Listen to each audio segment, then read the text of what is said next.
Last night, the Mets stretched just enough to get themselves a one-run victory over the Miami Marlins.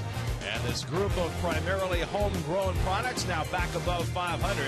Will try and scratch out another one tonight in Game 2 of the series. At Citi Field in New York, the New York Mets play the Miami Marlins. And a pleasant good evening, everybody, and welcome to Citi Field. Gary Cohen, Keith Hernandez, Ron Darling with you tonight as the Mets play the middle game of their three-game series against the Marlins. Every once in a while, you get ace pitchers going head-to-head on the mound, and you get an extraordinary night like we had last night. Johan Santana and Josh Johnson both coming back from shoulder problems. Both showed last night they are all the way back. Well, it was definitely deja vu. You know, just a great pitcher's duel. Two different types of pitchers. Johnson, just a bulldog out there with power stuff. Santana, of course, crafty in and out with the changeup. But the big key was, 11 strikeouts for Johan in 6 2/3 coming off the bad start. What I always love about him is that he mixes it up each time through the order. He pitched inside. He threw the changeup sparingly. But Josh Johnson, that was as fine a pitching performance from a hard thrower I've seen in a long, long time. I've never seen anything like that in a while, where he had the hard breaking ball. He threw power fastballs inside, and both pitchers just dominated both lineups. That was into the seventh inning, and while the Mets bullpen did a great job from there behind Santana, the Marlins bullpen was so bad at one point that they did something that no team had ever done before. Well, you know, the real struggle is how do you match Josh Johnson, who ends up starting this with a walk to Lucas Duda. Choke comes in, and the real wrench thrown in this inning is that Terry Collins counted with Turner for Ike Davis. He walked him. Steve Cishek comes in, and he doesn't even come close on 4 pitches and walks the next hitter. And finally, Matt Dunn, who he really wanted to, Ozzie Guillen, start the inning. He did not start him, and he walks to Duda to force in a run. First time in Major League history that a team had 4 pitchers, each walk a batter consecutively, and it produced the only run that the Mets would need to tie it. They got another run in the 8th to go ahead and win it. Tonight, a different kind of a pitching matchup. Two guys who don't have as overpowering stuff, but who are able to work very rapidly and very effectively. Well, they're both good starters. Coming off a tough outing in his last outing, R.A. Dickey, of course, had to battle that rain in Atlanta, did not have a good outing, giving up 8 runs. And he's going against a guy that I consider one of the real great left-handers in the game right now. 41 games over 500. He's got a no-hitter and a perfect game to his belt, and 162 big league wins. Mark Burley with 11 straight years of 10 wins, 200 innings, and 30 starts. Very, very consistent. Mets and Marlins from the big town. All the action on SNY.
by Geico, by Lexus, by Partners Executive Transportation, driving you around the world, and by Cholula Hot Sauce, the flavorful hot sauce with the iconic wooden cap.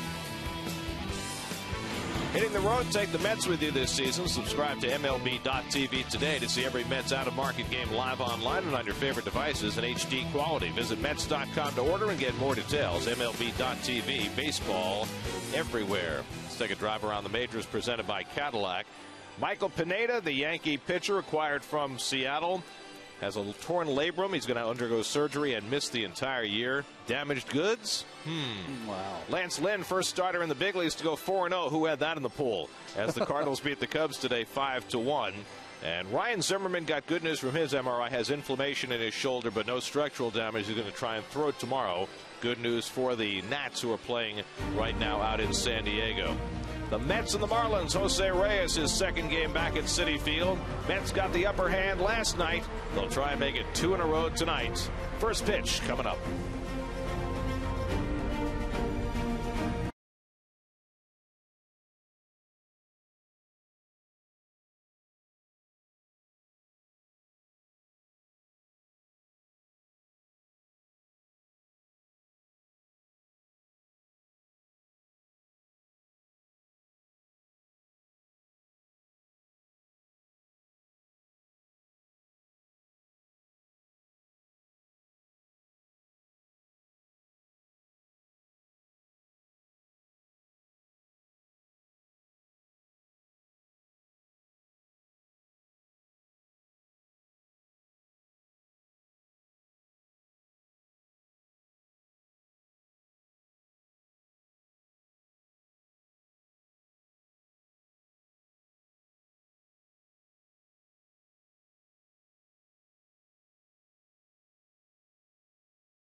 Ozzie Guillen ran out there last night. The only change in the batting order, Giancarlo Stanton hops in front of Omar Infante in the number 5 hole. But the Marlins have not been hitting. They are 13th in the National League in runs scored in what should be a whole lot better lineup. And tonight they face the knuckling stylings of R.A. Dickey. Well, see, that ERA has jumped to 5.71. Struggled in his last start against the Atlanta Braves. Reigned the entire game. Beautiful night tonight.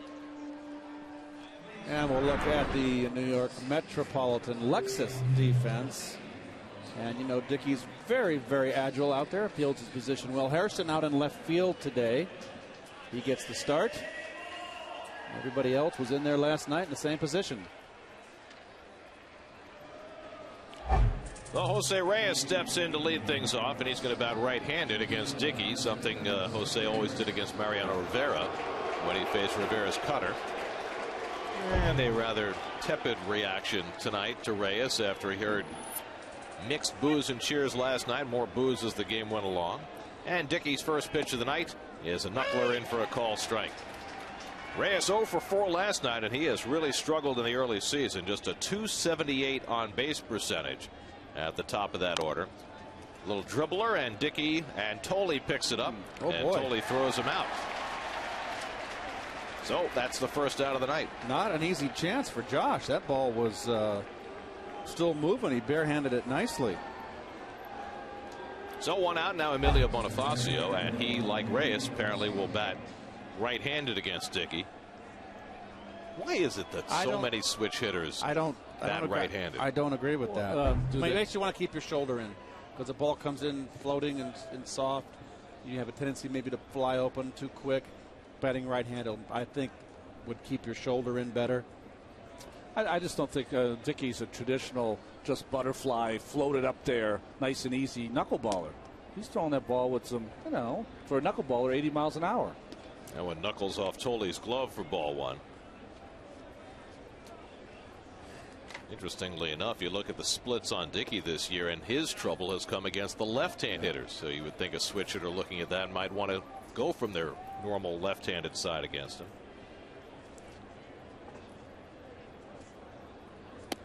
And a fastball in for a strike, 2-1. Well, last night, Dan Iasonia, third base umpire tonight, had a very big strike zone. I thought a good strike zone. Pro pitcher, and right there, Bill Miller gave a low strike to R.A. Was that a curveball? No, I think that was a knuckleball. Yeah. Just took a little off it. Get me over knuckleball. Yep. Quarter turn, just the way they teach it. Thought that ball was low. And Bonifacio lines one right to Murphy for the second out. So Dickey quickly has retired the first 2. Bonifacio traveled with his bat.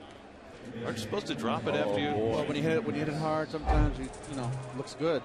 And I really must have scalded that one, even though that was a soft liner. It looks good to not drop your bat and run? When you hit a ball, line drive so hard, sometimes you can't get out of the box. You know you crushed it. You hit it so hard, you didn't have time to get rid of it. Did you ever do that? Yeah, all the time.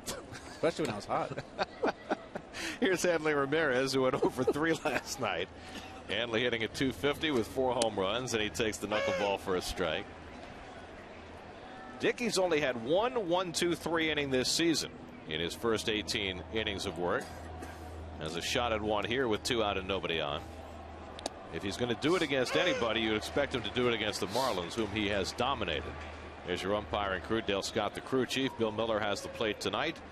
C.B. Buckner at second, and Dan Iasonia, who had the plate last night, is over at third.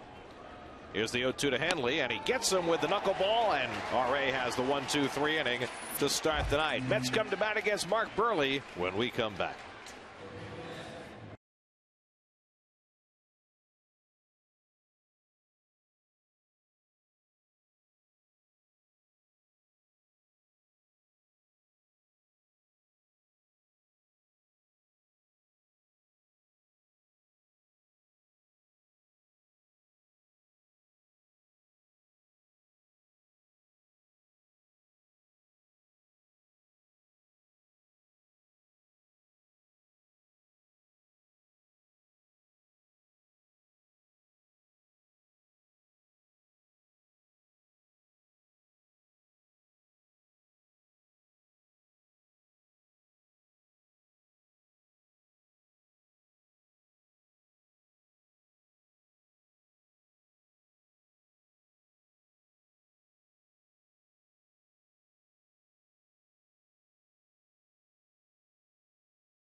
Nieuwenhuis leads off, and Burley misses with ball one.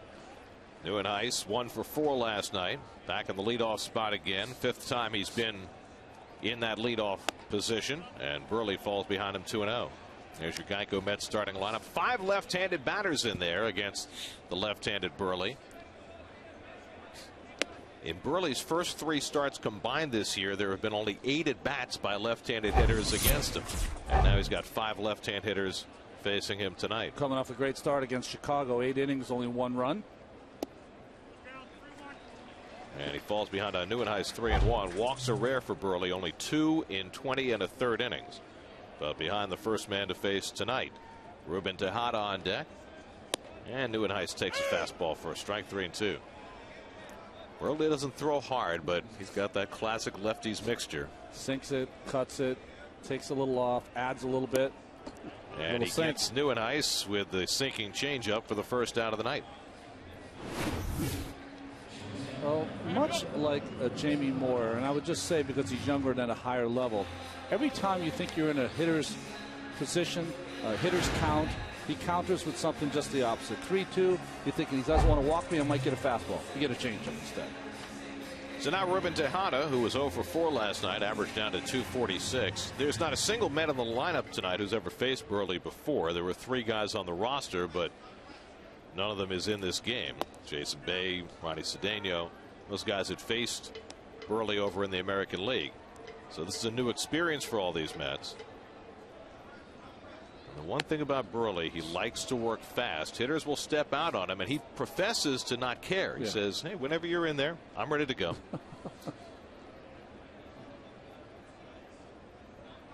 And Tejada takes a strike, 2-1. Well, he basically doesn't have any motion at all. Ron just kind of gets it and throws. Pitches on the third base side of the rubber. Extreme on the third base side. Looks almost like he's throwing batting practice, right? Comfortable 0 for 4? Way too comfortable. Well, the Coors Light Marlin defense, and we're going to highlight another pitcher. How about that? That's unusual. 3 Golden Gloves. Each of the last 3 years. Yep. 4-time All-Star, 3-time Gold Glove recipient, and his second straight 3-2 count to start the night. There he is on the other third base side of that rubber as far as he can go. No back step. And he strikes out Tejada with that same changeup that he got Nieuwenhuis with. So back-to-back strikeouts for Burley to start his night. Well, people always ask, why does he pitch quicker than anyone else? Well, what he does is he's eliminated any of the steps that a lot of pitchers have. You see that changeup going right below the bat of Tejada. He just stays right on that mound. He catches the ball from the catcher on the rubber. He doesn't walk around. Puts his hands right at his waist, and he's ready to go anytime. So you're saying he doesn't need visualization? No, he's ready to go. Little slider here, strike 1. Here's Murphy. Murphy was 2 for 4 last night, 8th in the National League right now with a .333 average. He just continues to hit. Murphy's having problems with it already. Asked for time until he got in the box, a la Derek Jeter, and then just called timeout. Burley unperturbed, goes right after him with a pitch inside that he pulls foul, 1-1. Burley's now 33 years old. And we mentioned it during the open. 11 straight years he's made at least 30 starts. 11 straight years he's thrown at least 200 innings. And 11 straight years he's been in double digits in wins. Just remarkably consistent. And he catches the inside corner. And it's 1-2 to Murphy. And this isn't a guy we're talking about. He's had a perfect game, a no-hitter. He's led the American League in innings pitched. I mean, he's done some fantastic things. He doesn't have, overpowering stuff, but what you're saying, he's not exactly a ham and egger. That's right. 162 and 121. That's an outstanding record. Well, this is the first time I've seen him pitch, so I can see right now he pitches inside to lefties, and he likes to throw the little sinker. It's hard to, when you get a little hard late sink in down and in, it's hard to get the square it up. You're always going to pull it foul like Murph did right there. David Wright hitting cleanup, hoping for a first inning at bat. Burley's 2-2 to Murphy, and it's hit in the air to left center. Bonifacio moves over, calling all the way, and bumps with Morrison, but hangs onto the ball. Morrison was planted and waiting for it, but Bonifacio trying to call him off and wound up making the catch. Both pitchers get the side 1-2-3 in the first. No score at Citi Field.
MLB.com/fan guide for a chance to win a VIP experience for 2 this year at an MLB World Series game. Presented by Scott's, the official lawn care company of MLB.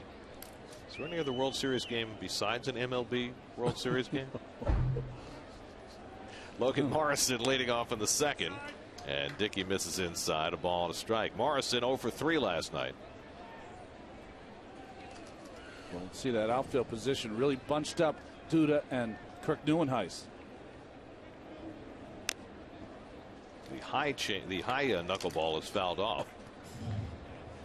Usually that's the one that's more hittable.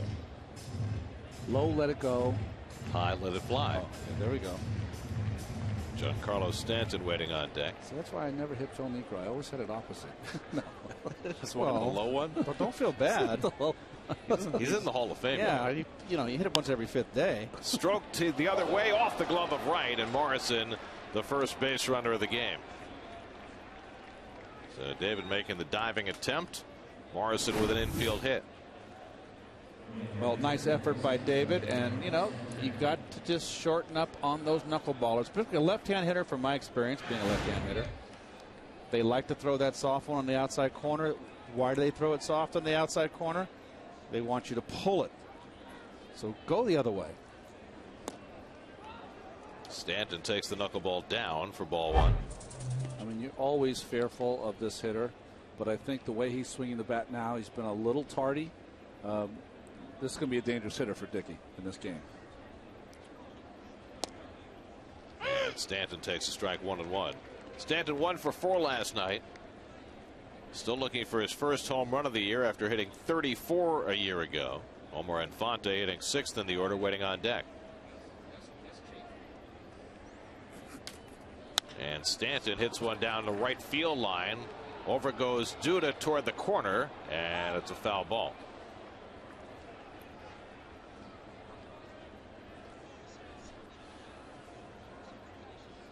Well, Stanton is not the only big home run hitter who hasn't hit a home run. Certainly the most notable one is Albert Pujols, looking for his first home run as an Angel. Mark Reynolds, who hit 37 last year, more of a hit and miss guy anyway, but he is without a home run this season. He's on the interstate too, right? Mark Reynolds? Well, where he spent a lot of time in Baltimore. Yeah. Strike 3 call. Stanton down looking, and Dickey has his second strikeout. Well, Bill Miller has been consistent. That's too close to take. That's a strike. Yeah, I think you can't judge it because it's easy to judge by Josh catching it. And a lot of times he's just trying defensively to catch that in the pocket. So that ball is definitely a strike. Here's Omar Infante. I would imagine, particularly now with Dickey the only knuckleball pitcher around, that for an umpire, it's got to be a very difficult task to call balls and strikes. I think the most difficult task is going back and forth. Maybe not so much with Burley, but if you had a Josh Johnson and R.A. Dickey back and forth, one guy throwing 95 and then knuckleball, trying to keep that strike zone, I think would be very hard. Infante has done very well against Dickey. He's another guy with a short stroke. He doesn't try to overpower the ball, hit it out of the ballpark. Those guys are going to give a knuckleballer trouble. In regards to the umpire making a call, it's got to be the same approach as a hitter. They can't anticipate any pitch. They've got to wait probably a split second longer before they make their call. Stay with it, I guess, would be the way up, right? Infante not only has hit well against Dickey, he's hit well against the Mets the last couple of years. Now a lifetime .339 hitter against New York.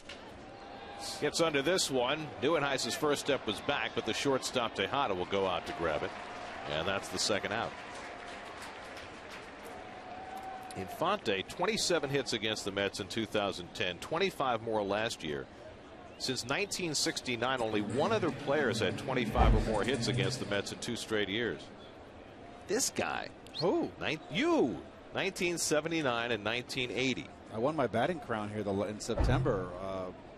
Faced Roy Lee Jackson, who was a September call-up in '79.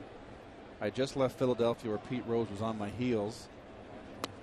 And I went 1 for 4, and Pete finally took a caller, so I had like a 4-point lead with around, it was the last road trip of the season, around 8 games left.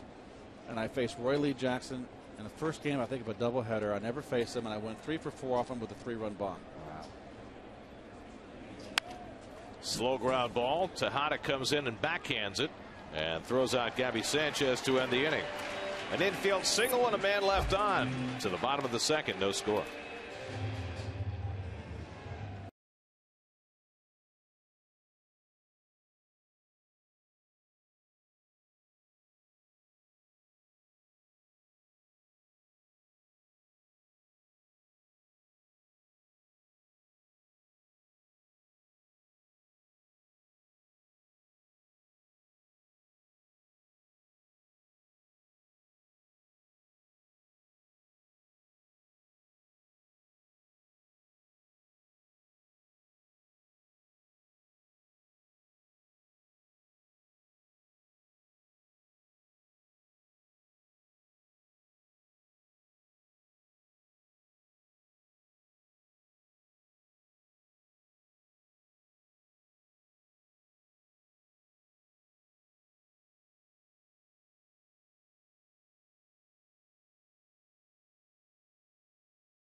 Here's your Mets upcoming schedule. Remember, you can listen to every Mets game on Sports Radio 66 WFAN. Schedule brought to you by Subway. Day game tomorrow, and no time to talk about anything else because Mark Burley's back on the mound and throwing quickly. That's right. David Wright punches one into shallow right center. Stanton comes on and puts it away for the first out.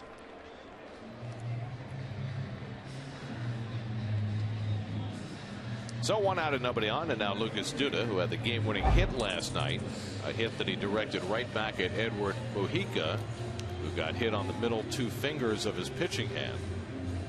Well, maybe that can jumpstart Duda, right? Get him going, game-winning hit.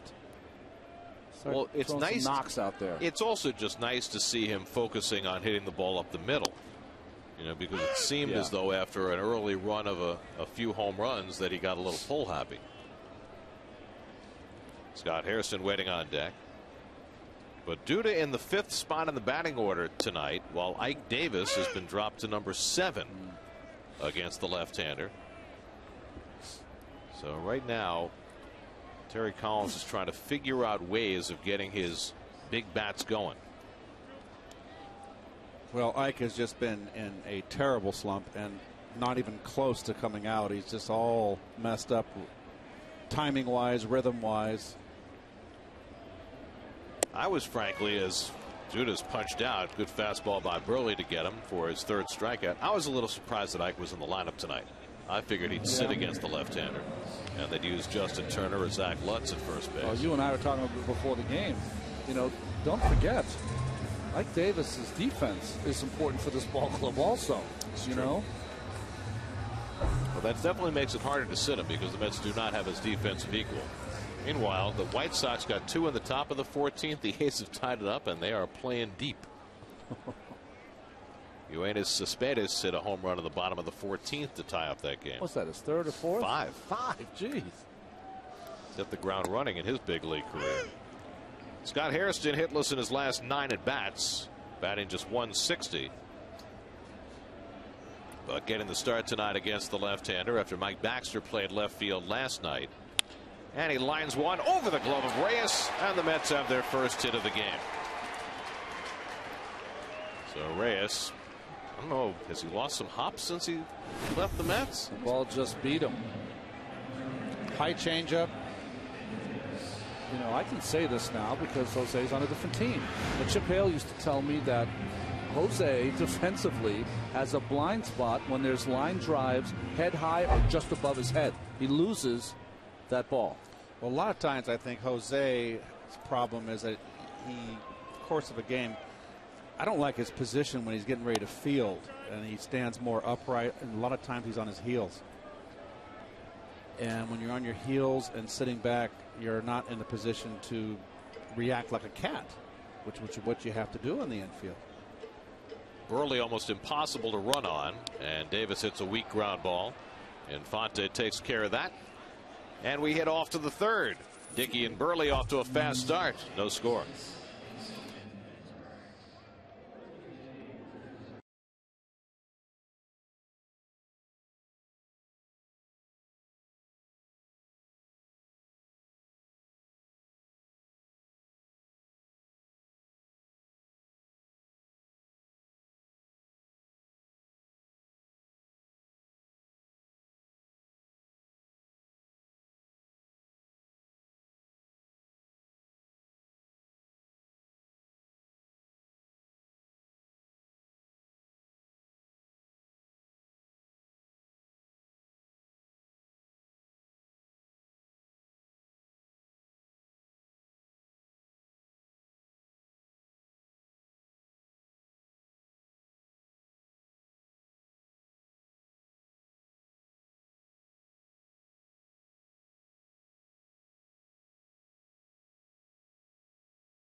Game of the homestand, John Deese against Ricky Nolasco. R.A. Dickey, tonight's pitcher, throws a strike to John Buck as we start the third inning. Buck 0 for 2 last night. Here is John. Buck made a heck of a play last night on the ball that got by him that was able to get Murph out at home plate. Made an off balance feed to the pitcher covering home. It was a beautiful play.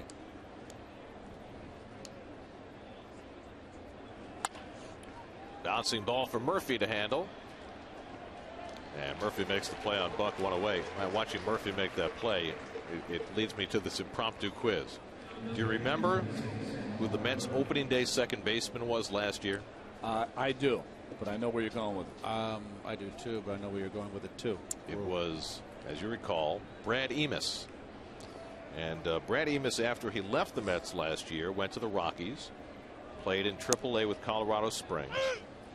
He was with the Red Sox this spring and got released. He then went to play for the Laredo Lemurs in the American Association, which is independent ball, and got off to a good enough start with Laredo that the Mets have now re-signed him to a minor league contract. Brad Emis is back in the organization. Murphy has another one to handle and throws out Burley for the second out. So welcome back, Brad Emis. You don't know about the stats because Madagascar, the wind blows out. You know. That's where your Lemurs generally play. The Mets have also signed another major league veteran to a minor league contract, Fred Lewis, the former San Francisco Giant. Well, Reyes tried it from the right side against Dickey his first time up and hit a little 10-foot tapper that Tolley threw him out on. So he'll give it a shot from the left side this time. And the knuckleball low and inside for ball one. It's a quick abandoned ship, isn't it? Oh, he didn't look good, comfortable the first at bat, so I don't blame him. I would think any switch hitter would feel more comfortable batting from the side he normally takes. Yeah, I agree. Took a big rip on that knuckleball, and it's 1-2. That's the expression most people have when they face Dickey. Dickey has a good one. Wow. No wet water balloons tonight for Dickey. That thing is dancing. And Reyes floats one out to left, and right there is Scott Hairston to pick it off and end the inning. So Dickey now 23 straight innings against the Marlins without allowing an earned run. Still no score here.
Josh Tolley will lead off against Mark Burley. Tolley hitting a lusty .366. And he takes a strike on the inside edge. Boy, Burley loves to work those lefties inside. No, that's what he does. He will work lefties inside. He loves to throw that fastball in and then change up off of it, just like that. Well, he's had some good run with it already. He struck out Neuenhuis just that fashion back in the first inning. And this is odd for Burley, because I would imagine, despite the fact that his career numbers are pretty even, righties have fared just slightly better than lefties, but I would imagine there have been very few times in his 13-year career that he's faced a lineup with 5 left-hand hitters. Yeah, agreed. Try to line up all your righties. Now he's behind on Tolley 3-1 with Dickey and Neuenhuis to follow. By the way, Oakland won that game. They won it in the bottom of the 14th over the White Sox. Past the glove of the Gold Glover Burley, and Reyes will show off his strong arm and throw out Tolley one away.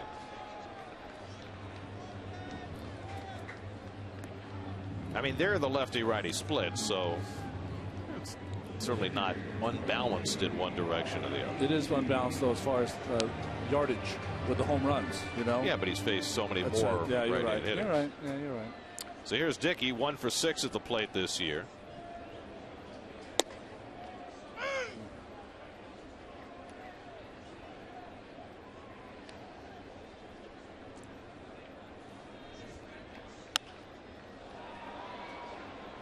Well, since Burley started out, there have only been 3 pitchers who've won more games than he has.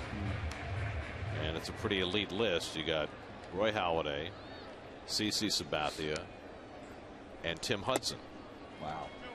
It's a pretty good group. Well, you know, he goes under the radar because he doesn't throw hard. He doesn't have overpowering stuff. All he does is win.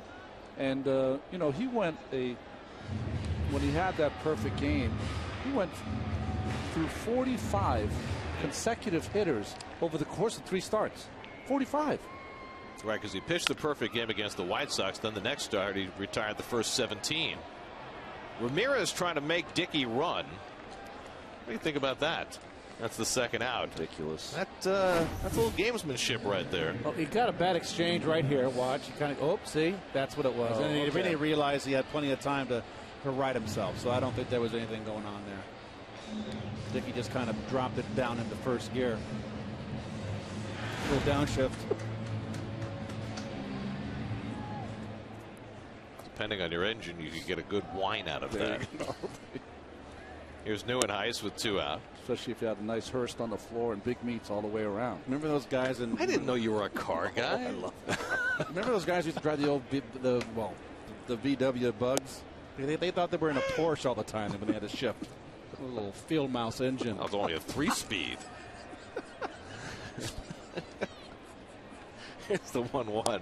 And Burley comes to that inside corner again against Neuenhuis and gets ahead 1-2. Now, it definitely was a step up, though, if you had the Carmen Ghia, yes, other than the Volkswagen Bug, right? Yes. I'm thinking Aston Martin. Well, you're going to shoot for the moon. You might as well shoot for the moon. Well, you were going with little cars.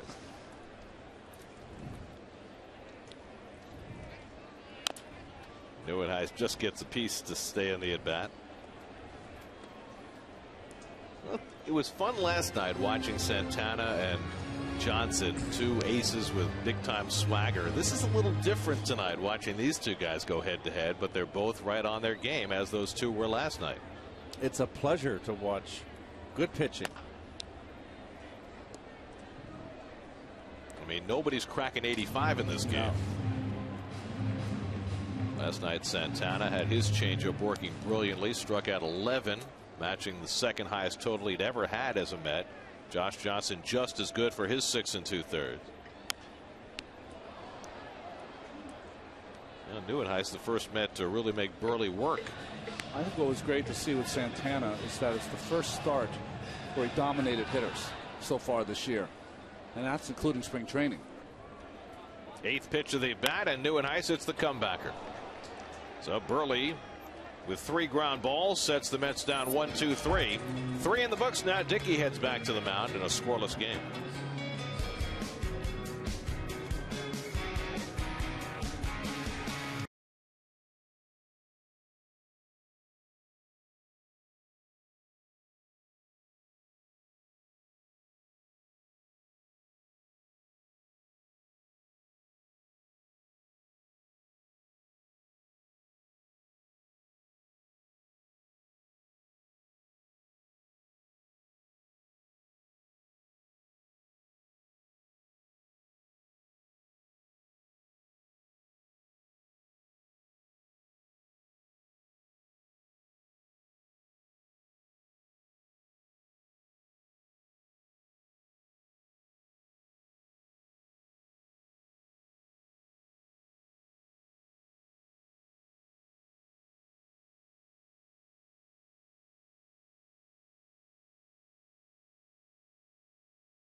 Each has allowed just 1 single through the first 3 innings. Emilio Bonifacio, not taking his cue from Jose Reyes, will stay from the right side. Bonifacio, I think, a natural right-hand hitter.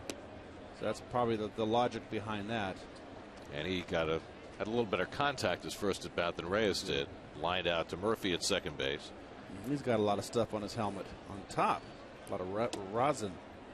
There has been already with the Marlins today talk, at least questions for Ozzie Guillen about whether he might consider flipping Bonifacio and Reyes in the batting order, with Reyes off to a particularly slow start. And Ozzie's response was, not yet. I wouldn't.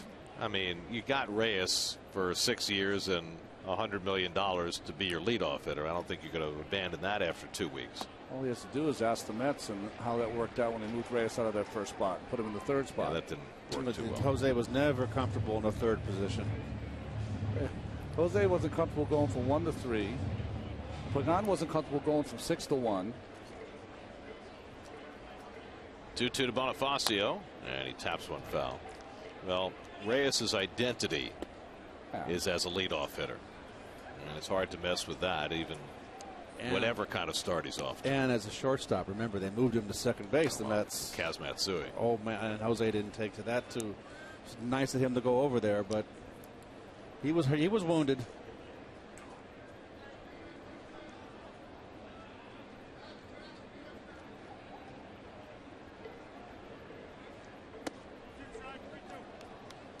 And Dickey goes to his first 3-ball count of the night.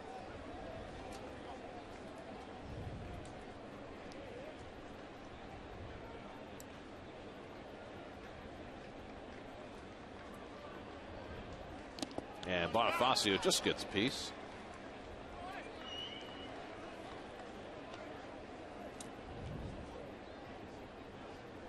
Hanley Ramirez waiting on deck.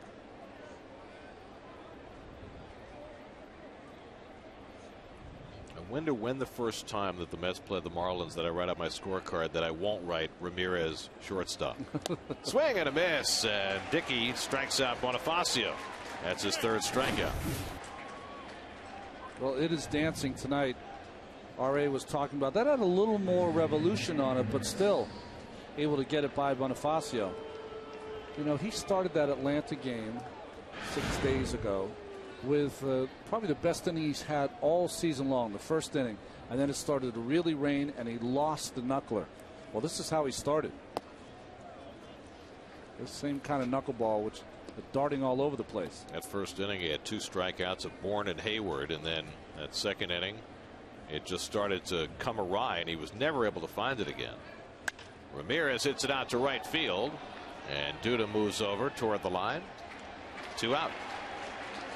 So Dickey rolling right along. He's retired 8 in a row. And now the only man to reach against him, Logan Morrison, will bat with 2 out and nobody on. And the Marlins just continue to have hitting woes as a team. Granted, you've got a pretty good pitcher last night, Santana, and a knuckleballer tonight, but they've been struggling offensively. They're under 500. Well, they've scored just 3 runs total in the last 3 games. They got stymied in Washington. Of course, they ran into Strasburg in that series. And they're pretty much everybody's pick to win the division. But, you know, we're not even out of April yet. Long way to go. Well, I go back to what we said after we saw the Braves and the Phillies. It's not even so much that the National League East has gotten that much stronger. It's that it's much more compacted than it's been in a long time, with the Phillies having won 5 straight division titles. And with a combination of reasons, some injuries, some changing of players to different teams. Parity. Yeah, parity. And Morrison trying to get out of the way has a click off his bat for a foul ball, and it's 1-2. You know who should be the happiest guy in this rotation for the Mets? Jonathan Neese, who pitches tomorrow. What a place to follow. R.A. Dickey getting that knuckleball for 6, 7, 8 innings, and then having to face that good Jonathan Neese.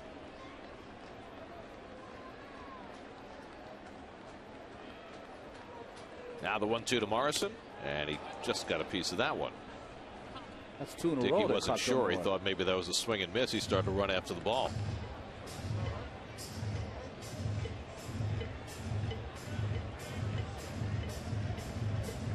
By the way, the Mets are facing a soft tossing lefty tonight. Sunday in Colorado, Jamie Moyer. Yes, getaway day. And there's the very slow knuckleball at 64 miles an hour. He pitched well again in his last start. Did. He left with a lead, but bullpen couldn't hold it. This has been the road trip coming up. The Mets have had this sequence, you know, always Colorado, then Houston for the last 3 years. A lot of long flights. I always hated that flight home from Houston to New York. Well, yeah. It's just longer than you think. It's a half hour too long. Oh, yeah. man. At least that series ends with a day game. Oh, yes. good. Yes. Off day the next day.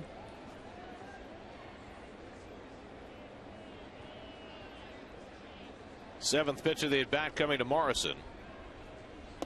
And he takes it low and a full count. I think he's throwing what, one fastball tonight? I think one, no, two maybe. To Bonifacio.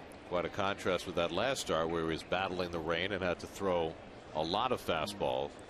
What did Terry Collins say? If Ari is going to throw his fastball and curve, I don't like that scenario. And Morrison chases one for strike 3. That's 9 in a row retired by Dickey. R.A. has 4 strikeouts. Mets will come back up against Burley in the bottom of the 4th with no score.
Stay on top of the latest draft news with up-to-the-minute updates, exclusive interviews, and reports from Florham Park on Jets Nation Draft Day 2012. Presented by Melrose Credit Union. Coverage begins Thursday at 6:30 only on SNY. Ruben Tejada struck out his first time up. It'll be Tejada, Murphy, and Wright trying to get it going against Burley, and Tejada floats one out to left. Morrison in his tracks, one out. Just took enough off of that pitch to get it on the end of the bat. Just a split second longer waiting, and that ball, he wanted to hit it out of here. Right down the middle, but off the end.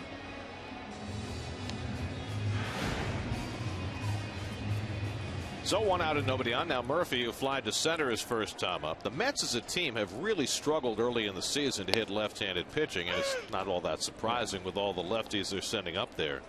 In fact, the Mets so far this year, before tonight, have had more than 50% of their at-bats come from left-hand hitters. In fact, 54.5%, which would be by far a club record if that keeps up. Burley bounces one, and it's 1-2. Back in 1974, the Mets got almost 48% of their at-bats from lefties. You had Rusty Staub on that team. John Milner. Wayne Garrett. Dave Schneck robbed me of a home run. Ken Boswell, Ed Kranepool. Well, you think about it also when you're in the NL East, right, which the Mets have been for the majority of time you're facing.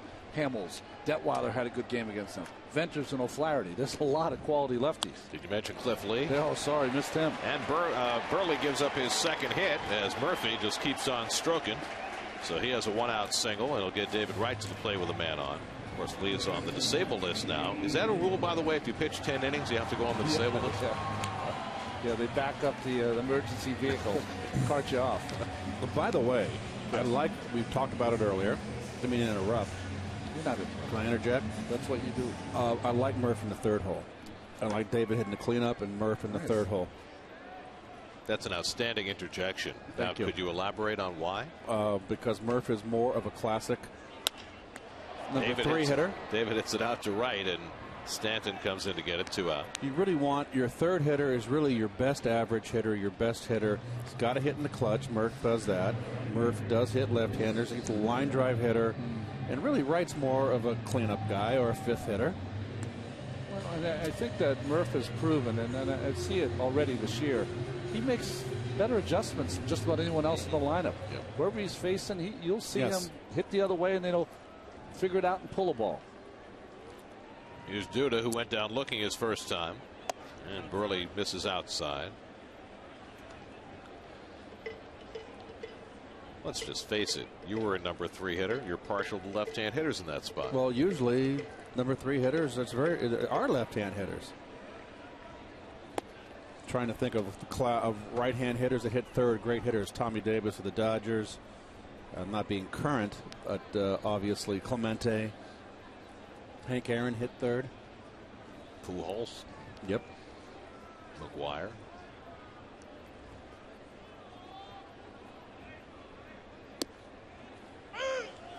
Willie Mays. There you go. So there have been a few.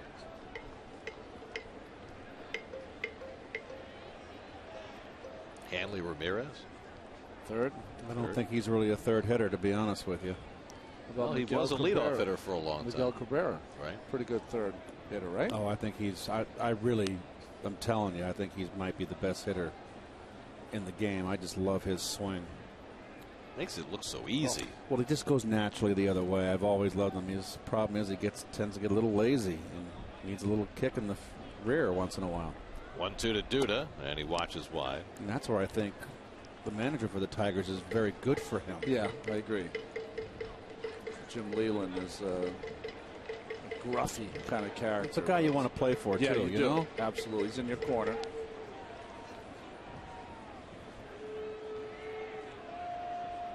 Duda tries to hold, and he stopped it in time. Dan Iassogna with the call, and it's 3-2. So now Murphy will get a start from first base with 3-2 and 2 out. And Gabby Sanchez tells Burley he's going to play behind him with the left-hand hitter up. 33-year-old Mark Burley facing the Mets for the first time ever. And Duda pops one up in foul ground. Hanley Ramirez coming over. And he reaches in but can't make the play. Well, short-armed it as he got to the rail. I think it was too far away there. Oh, he did. Ike's got to give him some lessons. That's right. New experience for a corner infielder, right? I mean, it's different coming to the railing as a third baseman. You don't do it that often as a shortstop. Right. It always reminds me of that play that Jeter made in the World Series. Pulled down to first, and a great diving stop by Sanchez to end the inning. So Sanchez, who doesn't play far from that line, takes a double away from Duda and gets Burley through the bottom of the fourth. On to the fifth. Dickey back to the mound with no score.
Mercedes.com.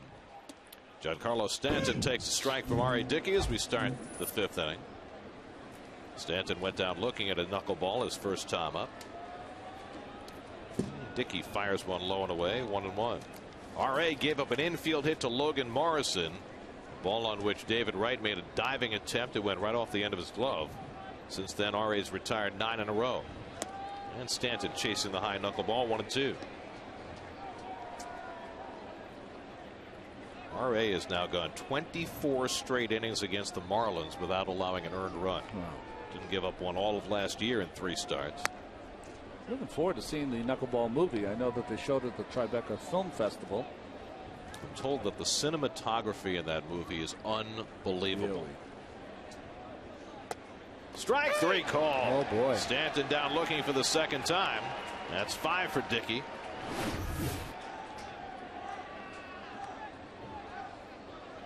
Thought it was inside. There's our own cinematography. Yeah, he said it was like throwing water balloons. Today it's grip it with those nails into the ball and kind of flick it like a paper airplane. You know, R.A. last year didn't get his season really rolling till the middle of May after he hurt his foot in Chicago. Pitched in a lot of cold weather early in the season, had trouble with his control. Tonight it's cool but not cold, and he seems to be having no trouble at all. Infante popped up his first time, and he drives one to deep left field. Back goes Hairston looking up at the wall, and it's out of here. Off the facing of the second deck. Omar Infante, who hit just 7 all of last year, hits his 5th home run of this season. And the Marlins break the ice. It's 1-0 Miami. Well, we told you Infante has had a knack for hitting Dickey, and he does it again. Well, the knuckleball can be so curious. You can be rolling along and you hang one, and it's almost like it sits on a tee waiting for the hitter to hit it out of the ballpark. Well, Dickey allowed 3 home runs in his last start. And now a home run puts the Marlins in front as Sanchez takes a strike. Short stroke, waits to the last minute. Those are the guys that are always going to have the most success against a knuckleballer. Boy, he crushed that one. So just as they did last night, the Marlins strike first in a well-pitched game.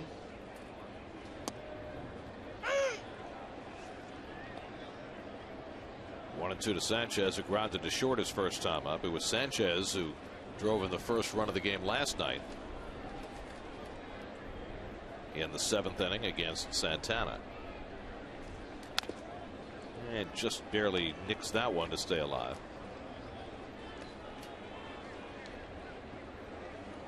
It's funny, isn't it, Ronnie, when a guy has your number, you always seem to make your worst pitch against that guy. Yeah, you're so right. It's just you know, he's the guy that gets the broken bat hits, or the guy that fouls off the pitch, and it extends the count, and then you make a mistake. Well, the problem is that you know he's got you.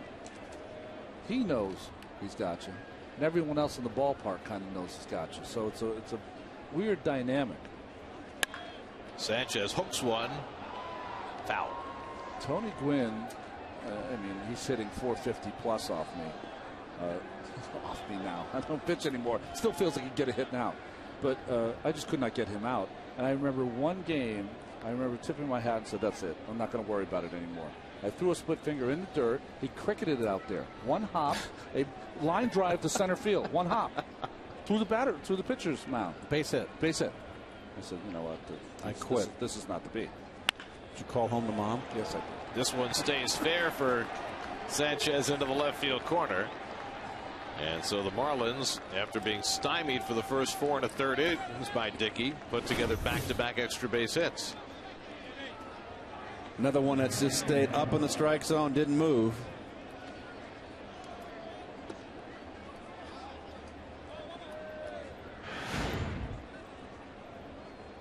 That's the one thing about a knuckleball pitcher that is similar to any other pitcher, and that is that occasionally you lose your feel for the pitch. Now the number 8 hitter, John Buck, who grounded out his first time up. And he hits one right back to Dickey. What a stop. He gets him at first base. Now Dickey, pitching against a Gold Glover tonight, is a Gold Glove candidate of his own, and he made a terrific stop. Boy, that was headed right for his left knee, and he put his glove right in front of it. And sometimes you catch the ball, sometimes it catches you. Well, you always said, Ron, he's always in a position after he throws to field the ball off the bat. So now Burley bats with a runner at second, and the outfield very shallow, and he takes a strike. I wouldn't say against the knuckleballer, but Burley's usually a very good hitter, good athlete. He wouldn't have those Gold Gloves if he wasn't. I've seen the Mets play a lot of shallow outfield So far in this young season. I think it's a sign of the new coaching staff, new positioning. That is extremely shallow. It's going to be very difficult for Gabby Sanchez to score on a base hit. It's like Williamsport right? Tom Goodwin in the Mets dugout, who positions the outfielders. Now Dickey ahead 0-2 on Burley. Big just lead. Trying to slow Sanchez down a little. I don't think he's going to steal. It's 2 outs. He's not going to steal. He doesn't have a lot of speed. Your infielders are playing at 200 feet. Just trying to shorten that secondary lead a little bit. The Marlins have lost 5 straight road games. During those 5 games, with runners in scoring position, they're 1 for 30. That's how you lose 5 straight on the road. A little bit low, and it's 2-2 to Burley. They played better on the road last year as a team. 2 games under 500 on the road. They played much better than they did at home. Well, now they have a snazzy new home. Oh, boy. Which we'll see not this next road trip, but the one after. Swing and a miss. Burley takes off for first. Plenty of time for Tolley, and that retires the side. 6 strikeouts for Dickey, but the Marlins take the lead. Omar Infante hit 500 for his career against R.A. Dickey, and he takes him deep. We are halfway through a pitcher's duel, and it's the Marlins who strike first and lead 1-0.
Duel broken up by Omar Infante with his 5th home run of the year. Just 2 shy of his total from last year as he takes Dickey deep.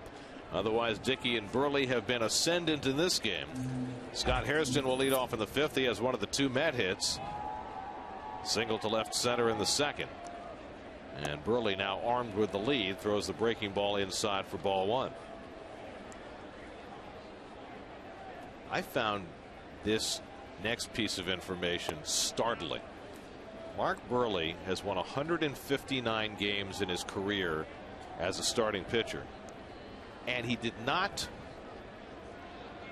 get a single one of them by pitching 5 innings.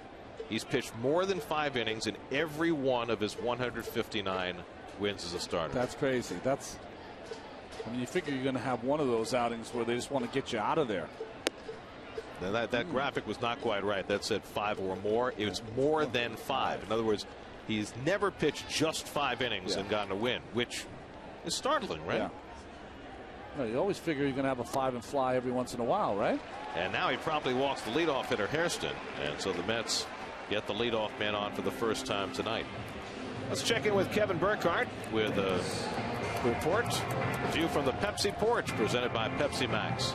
You know, we look at Ike Davis hitting here, and you know, trying to get something going. And you know, Ike after the game last night was interesting, guys. You know, he's so laid back, he's so happy, he's always in such a good mood. You know, not so much after you lose, but he's always very willing to talk to the press and talk openly and honestly about the game. Last night was different. Ike was pretty sullen last night, and I think he was talking about the move of Terry to replace him, and you know, you could tell that he understood it more than he probably wanted to understand it, because he gets it. You know, he said, look, obviously I want to hit, but if the manager feels like that is going to be the best situation and the best matchup, I totally understand it, and it ended up working out. You know, Justin had a good at bat there against Choate. He said, I'm working, I'm going to continue to work.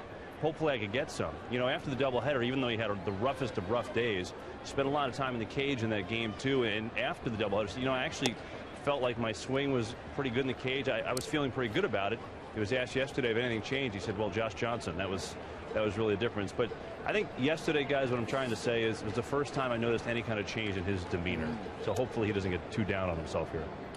Well, you can see the expression on his face, and this game will knock you down a peg, and it'll just shake you to your core. Yeah. You know, it's no fun going through something like this, and you know, I certainly had my share, and it's not good, particularly early in your career.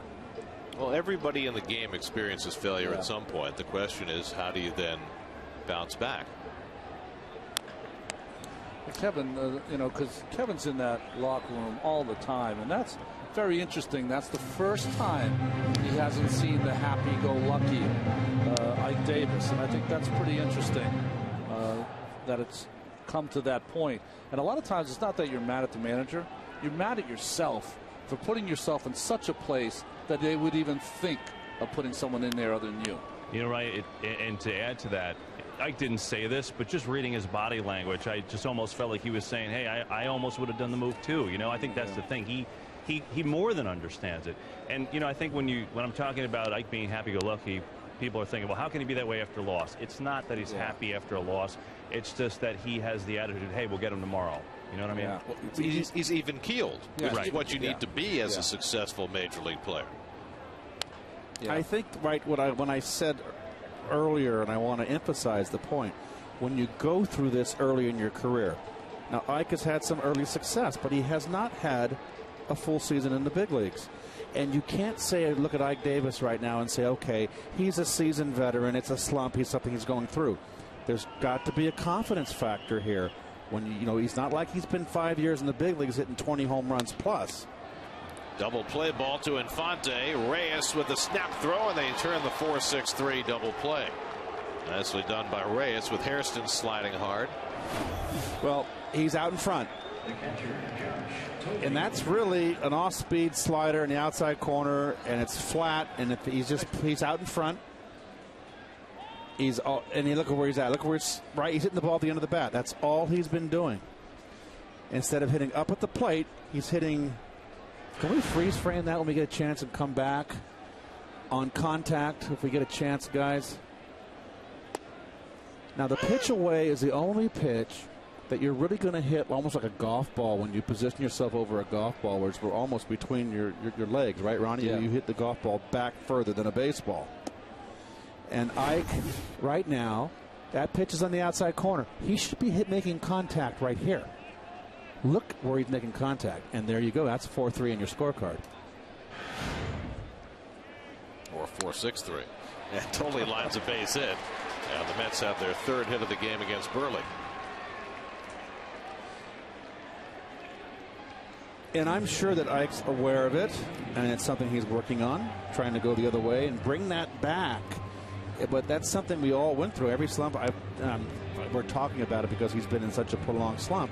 When I slumped, I did the exact same thing. I got out in front, and it was just a matter of working in BP, extra batting practice, working to the opposite field, and then one day you come to the park and you hit that outside corner pitch the other way, and you're back. Dickey rolls one out to Reyes. Force play ends the inning. We're through 5 now at Citi Field. 1-0 Marlins.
I guess pretty much exemplifies just how mysterious the pitch is. Roger Angel, the great writer for the New Yorker, talking about knuckleballers admitting they don't know why it moves and they don't really care.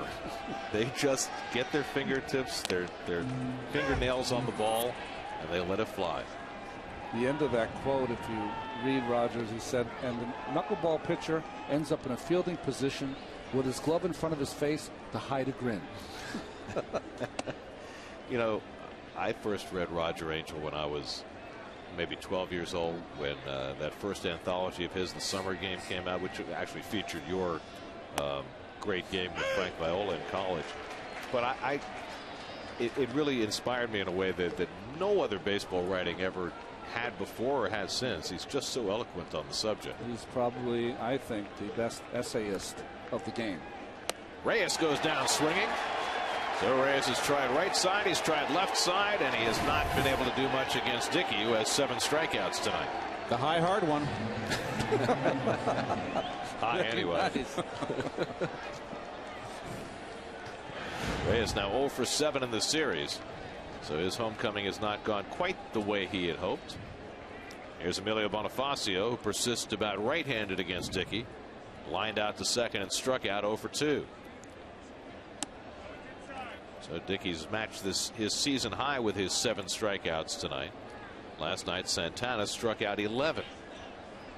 Bonifacio should be ready for a fastball here. Let's get another knuckler though.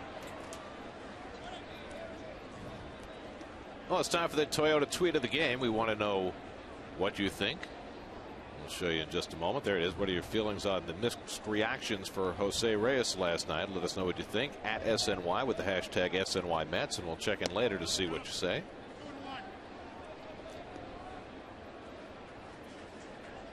How about Lance Lynn? He won again today. Another nice game. 4-0. Jeez. The Cardinals. Joel Sherman wrote a great column today about the Cardinals and yes. the way that they have produced depth in their organization to allow them to survive with an injury such as the one Chris Carpenter suffered. A guy like Lynn takes a spot in the rotation, and look what's happened. They developed some nice everyday players coming out of their farm system too. Yeah, that just replenish their whole lineup. I mean, they're just not a whole lineup, but they got some great young talent. But I mean, imagine you lose the greatest slugger in the game, maybe the greatest manager in the game, maybe the greatest pitching coach in the game, and you still got a good team. Tejada throws out Bonifacio 2 out. That's been an amazing transformation there. Let's check in with Chris Carlin. He's standing by with the New York State Smokers Quit Line game break.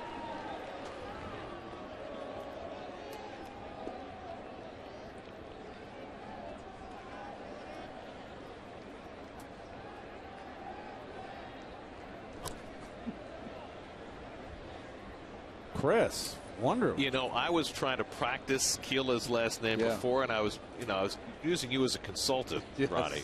How did Chris do? You did very well. Mahalo, Chris. Very good. Very nice. 2 out and nobody on. Here's Hanley Ramirez, and he takes it inside. Ramirez has struck out and flied out 0 for 2. He had to practice on that one. About an hour, probably. We all do. Is that right? Slow ground ball right with the charge, and makes the toss to get his opposite number. It's a 1-2-3 inning for R.A. Dickey. He's had 4 of them tonight. Down 1-0 in the 6th.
New York. Kirk Neuenhuis leads off against Mark Burley with the Mets down a run. Neuenhuis has struck out and hit a comebacker 0 for 2. Kirk is now 2 for 14 against left-handed pitching, getting a chance to play just about every day right now with the injuries to Torres and Bay. Andres Torres should be back when the Mets get to Houston on Monday, and see how the Mets start to configure their outfield after that. Burley with the 0-2, and he hits him with a pitch. And the Mets get a leadoff base runner as Burley ran one a little too far inside with the sinker. Just chased him, and of course that loose shirt of Neuenhuis gets ripped right out of his pants. See, if he was playing with you guys in the 80s with your skin tight shirts, that ball wouldn't have hit him. Right. So the Mets get the tying run aboard, and Ruben Tejada coming up with Murphy and Wright behind him. Do you bunt? I'd hit and run. It's early enough, isn't it? I never liked the bunt. Yeah. Hit and run. You got the infield in the corners. And this is a pitcher you should be able to make contact against. And it wasn't like Ruben proved that he was a good bunter last night. Line one to Sanchez. When I say hit and run, look where Infante is. He's in tight because he's protecting the bunt, the push past the left-hander. You got the first baseman holding on, and Ramirez in. So it's almost like a halfway infield. The only problem you have is Burley has one of the best moves in the game. He's incredibly quick to the plate, and he's routinely has 6, 7 to 10 pickoffs every season. So if you're new in Heiss and it is a hit and run, you have to make sure you don't get picked off. So you need to make contact as a hitter. There he goes. Hit and run. And nice. He fouled it back. Nice try. So a good call. I like it. I just still think just can't get used to coaches with the helmets on. I can't get used to it. Well, of course, that's the result of the death of Mike Coolbaugh, minor league base coach, who got hit in the head while his head was turned to the play at the plate. And the coaches, they do turn their heads sometimes. They have to do their jobs. So interesting, isn't it, the game of baseball? The situation, inning, hitter, pitcher against hitter matchup determines what you're going to do. This is in the 8th inning of the game. Ruben's absolutely bunting. But because you're here in the 6th and you got some outs to maybe work with, be a little more aggressive. Burley's pitch count still very manageable in the 6th inning. Threw 99 pitches in 8 innings in his last start against the Cubs. And Tejada hits it out to center. Bonifacio right there. And back to first goes Neuenhuis, one away. Yeah, pretty good pitching right there. When he came inside, all the pitches away for Ruben and the changeup, and then when he came inside, he didn't make a mistake. So now Murphy, who has one of the Mets' 3 hits, line one to right for a base hit in the 4th. Mets have not gotten a runner past first base tonight. 3 singles, a walk, and a hit by pitch. And Murphy attacking the first pitch fastball. 0-1. Murph's had the best at bats off of Burley. He's got a pretty short stroke. He's working up the middle. Yep. If I was Burley, I just run that sinker inside on Murph, down and in.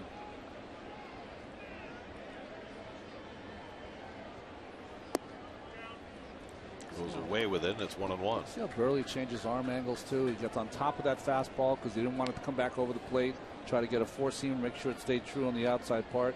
What he teaches you is he gets that change of grip, so that if you're a pitcher with good stuff, you got to pitch inside. If you don't have the great stuff, you got to pitch inside more.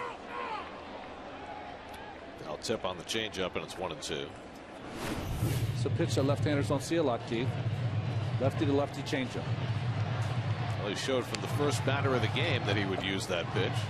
Struck out Neuenhuis to open the first inning. 1-2 now to Murphy with Wright on deck. There has been only 1 stolen base against Burley in his last 25 starts going back to last year. 1 for 7. So don't bother. And he's a soft tosser too. But so quick home. 2 moves there, and that is not even the good move. He's just kind of showing Kirk Neuenhuis, this is the pedestrian move. Maybe you think that's the best I got, and then he'll flash one occasionally. It's funny, he's got more leg lift going to first than he does coming home. Right. Down to first base. Sanchez goes to second with it. Reyes the return, throws it away. And no chance for Murphy to advance. So Reyes unable to turn the double play as Burley got there to cover, but Jose threw too high. 3-6 on the force play for the second out. Well, it's a good feed. Just not a good throw. Jose with 5 errors this year. That is not an error, of course. Well, Burley got over there. Took him a little time, and that's the one time that a shortstop has to be kind of a quarterback, has to hit a moving target. And Neuenhuis got in there enough to disrupt just a little bit. Might have had an effect on Reyes' throw. So here's Wright with 2 out and a runner at first. David twice has flied out to right field tonight. Just 1 hit in his last 17 at bats after his red hot start. Does that mean we have to start asking about his finger again? Because he came back from the broken finger and he was hitting everything.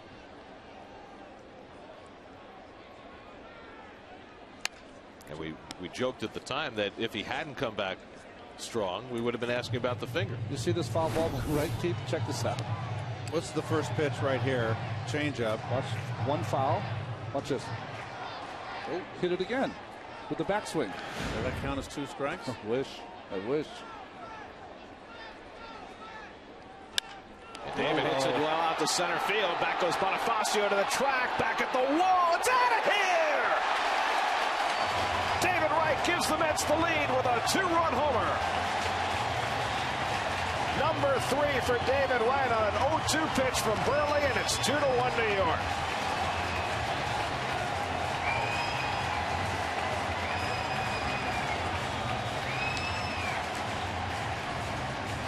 And with that, David Wright becomes the Mets' all-time RBI leader. After going 5 games without one, he has gone past Darryl Strawberry's 735 career runs batted in, the most in Mets history. Well, congratulations, David. And this is a pitch that Burley wants back. Change up. Well, too much plate. David stayed back. Tons of power. Yep. And that's not a bad pitch by any stretch. And Duda rifles a base hit into center field. Well, a home run that would not have been a home run last year at Citi Field. And David Wright takes advantage and passes by Strawberry for the all-time Mets RBI lead. Congratulations to David, who, if he sticks around, will rewrite the entire record book. That's right. He'll have all the records. He's 3rd on the hit list behind Kranepool and Reyes. He'll pass Reyes in the next month or 2. He's just behind Reyes in runs scored, isn't he? Yep. Now Scott Hairston has had a good night at the plate against Burley, a single and a walk.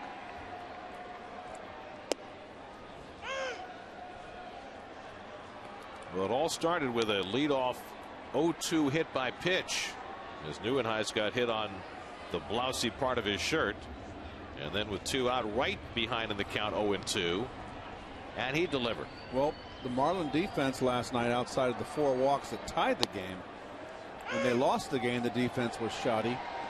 That was a double play ball. That's a difference right there. You know, Wright leads off the next inning. You got to turn 2 there. But you know, since he's been up in the major leagues, Kirk Neuenhuis has gone in hard to second every single time and maybe gave David 1 more at bat there.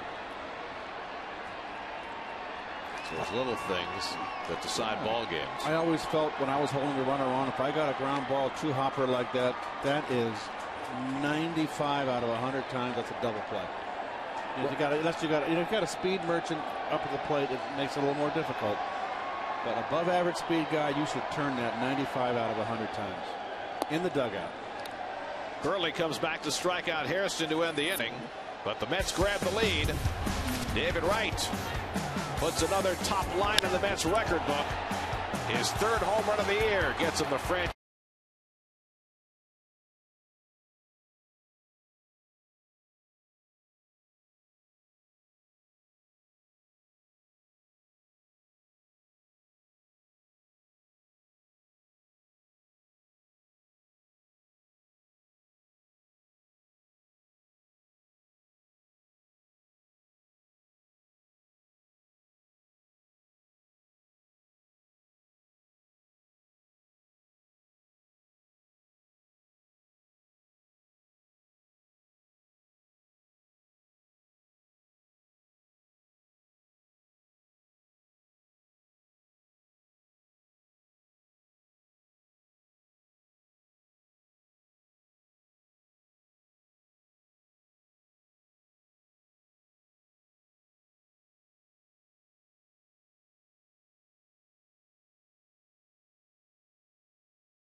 Insider info and opinion, plus up-to-the-minute Mets news as they gear up for tomorrow's series finale on Mets Blog, presented by Verizon, featured on SNY.TV, your online home of all things New York sports. Logan Morrison, first pitch swinging, hits one out to left, and on comes Scott Hairston to make the play. R.A. Dickey handed the lead, one pitch and one out. So now the dangerous Giancarlo Stanton, who twice has gone down looking at Dickey knuckleballs, 2 of the 7 strikeouts R.A. has amassed tonight.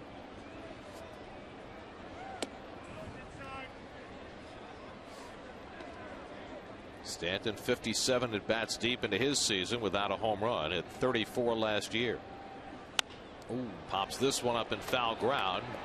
Davis coming over, and that one will go into the crowd. Ike trying for the rebound.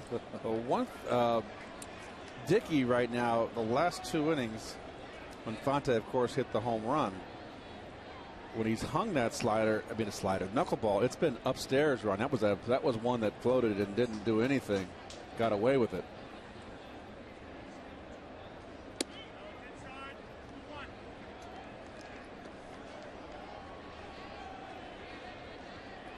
There is Infante, who hit the home run, waiting on deck.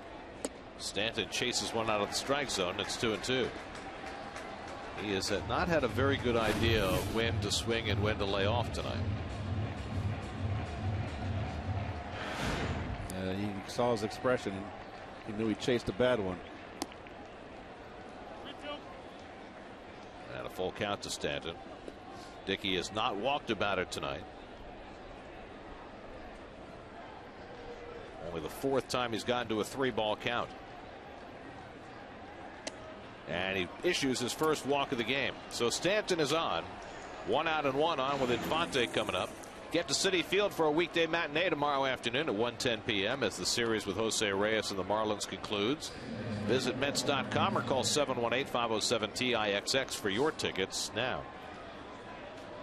So now the tying run is on, and here is Infante, who with his home run against Dickey in the 5th is now 12 for 24 against R.A. and even 500 with a couple of home runs.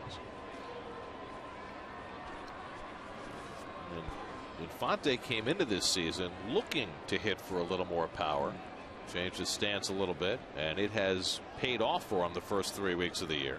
I don't know why he would want to alter anything, try to hit for more power. He's not a big guy. Nice player.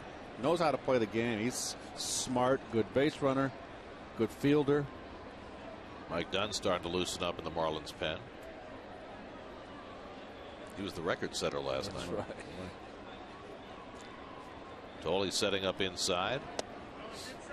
And the knuckleball misses 1-1.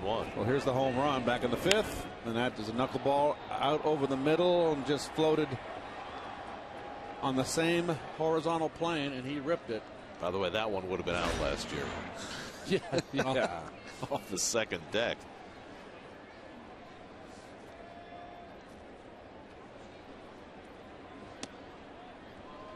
Tolley boxing a couple of them around here in the 7th. No advance by Stanton, and Dickey got the strike call. 1-2. Well, so far it's working out for Infante, you'd have to say, because he's hit the 5 home runs. He's also hitting over 300 after hitting just 7 last year. Tim Burdack, the left-hander, Bobby Parnell, the right-hander, up behind Dickey.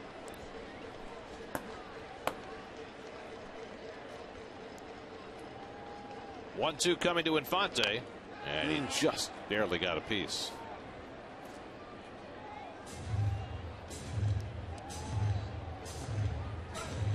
A lot more pitches by R.A. Dickey tonight, darting down and into the right-handers. Usually, the knuckleball by R.A. usually moves down and into the lefty or down and away from the righty, but a little different feel tonight. Sometimes it's all about the air currents on that particular night. We have very little breeze tonight compared to what we've had the last few days. Should be a pleasant afternoon tomorrow. It's supposed to rain tomorrow. Oh, come on. Hopefully not during the game. Well, it won't. Good. Glad to hear.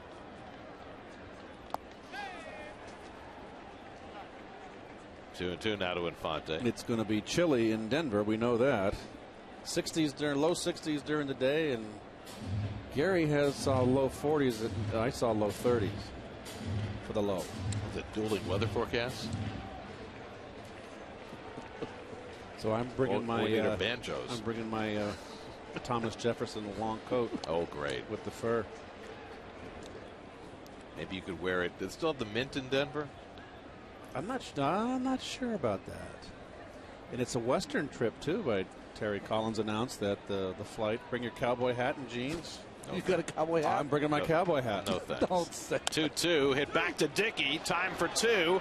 And the wide throw. Tejada got the bag with the ball, and they get the force play. And Ozzie Guillen comes out immediately to argue the call as Tejada came streaking past the bag to take that wide throw.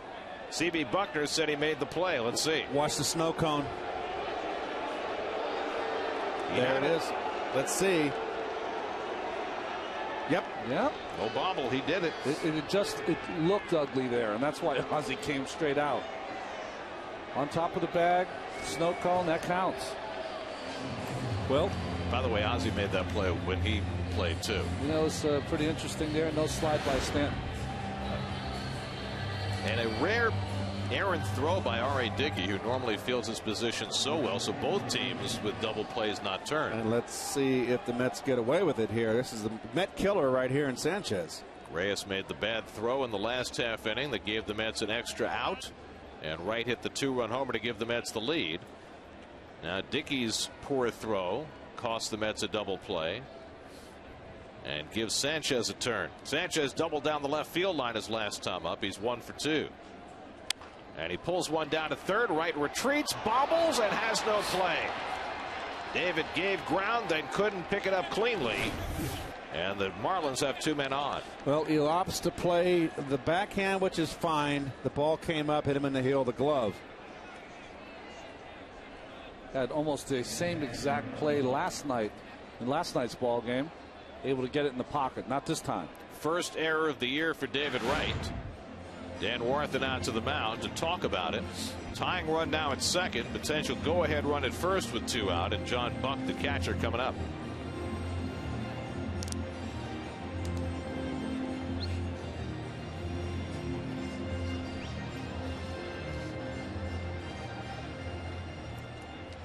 Buck is 0 for 2 in this game. Hit a bullet comebacker that Dickey was able to flag down his last time up. Greg Dobbs has come out on deck to pinch hit for Burley if Buck can keep the inning going. A walk and an error have put 2 aboard for Miami. Almost did it. Almost dropped my first Florida. Oh. Here's Dobbs on deck. Burley looking on, hoping his team can keep him in the game. A hit by Buck could do that. Rolled out to Tejada, and he makes the flip to Murphy to get Dickey through the top of the 7th. 7th inning stretch at Citi Field, 2-1 New York.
Mets with a 2-1 lead. Ike Davis leads off and hits one in the air well to center field. Bonifacio back will have room this time to make the catch at the edge of the warning track.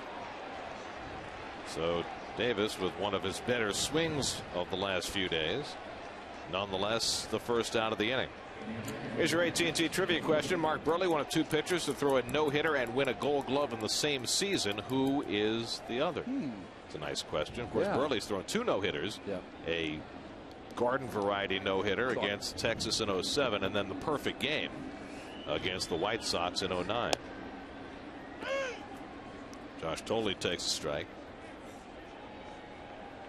Josh had a base hit to right field his last time up. He's now reached base in 16 straight games to start the season, which is a Mets club record for a catcher.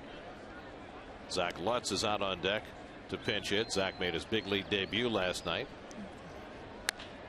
And a ground ball for Infante to handle. And that's 2 out. So 2 quick outs for Buehrle, who is due to lead off in the top of the 8th. So this will be his last go round. And now Lutz, who was called up yesterday when the Mets placed Jason Bay on the disabled list. Zach Lutz, who was off to a fast hitting start at Buffalo this year. By the way, speaking of Buffalo, you see what Matt Harvey did today? Yes. 7 scoreless innings. I like his stuff. Well, the Mets have a good piece of the Buffalo team already on the roster this year with all the early injuries with Nieuwenhuis and Valdespin and now Lutz. 1-1 to Zach. The rare Division III player to make it to the big leagues out of Alvernia College. It's interesting he has that double flapped helmet, but they all minor leagues have to wear that double flap helmet, don't they? Have they introduced that now? I think so. So yes. Yeah. And it's that more padded helmet that David Wright wore after he was concussed by Matt Cain. They'd have a hard time getting me to get that helmet on. You wouldn't even go with the ear flaps. Lutz with a little bloop, and there's Infante to grab it. Buehrle sets the Mets down 1-2-3. Dickey will go back to the mound for the 8th with the Mets up 2-1.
When you choose Toyota, you get a lot for less. Toyota. By New Era, the official on-field cap of Major League Baseball. And by City, visit Mets.com/City Chalk Talk to learn about a special 1-hour Chalk Talk with Sandy Alderson and Ron Darling on May the 5th. Jonas Schwartz and Joe Beningo will have extended coverage of tomorrow's Mets-Marlins series finale, plus all the latest news as the Rangers gear up for their decisive Game 7 matchup against the Senators. Daily News Live presented by Citi tomorrow at 5, only on SNY. John Roush in to relieve R.A. Dickey as we go to the 8th.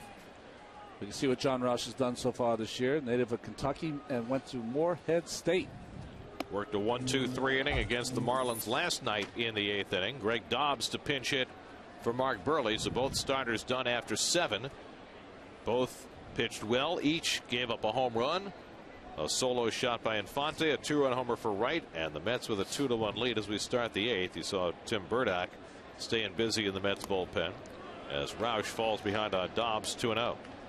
You got the switch hitters Reyes and Bonifacio to follow.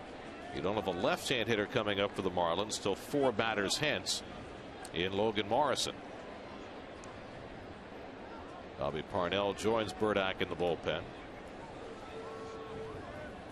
Roush behind 2-0, and now 3-0. Dickey went 7, allowed a run on 3 hits, walked only 1 and struck out 7.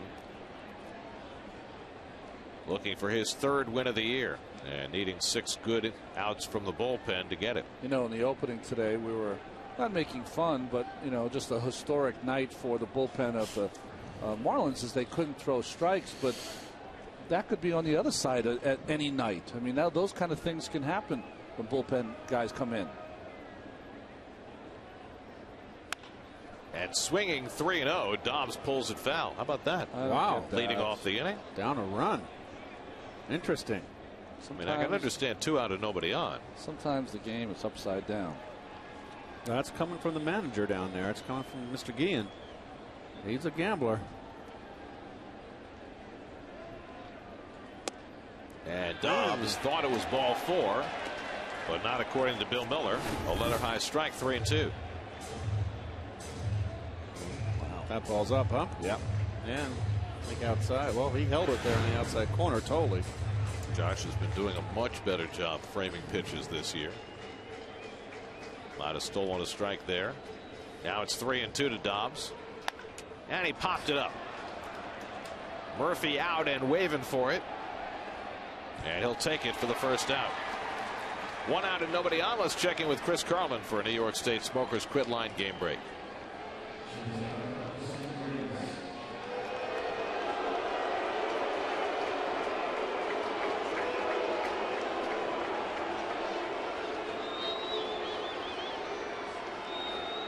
Their pitching has been extraordinary. Gio Gonzalez 6 shutout innings last night. Jordan Zimmerman pitched brilliantly tonight. Everywhere Davey Johnson goes, he just wins, doesn't he? Yep. Now Reyes up for the 4th time. Went 0 for 3 against Dickey. A 10-foot ground ball, a fly ball to left, and a strikeout. And the changeup sits high, 2-0. Reyes flied out against Roush in the 8th inning last night.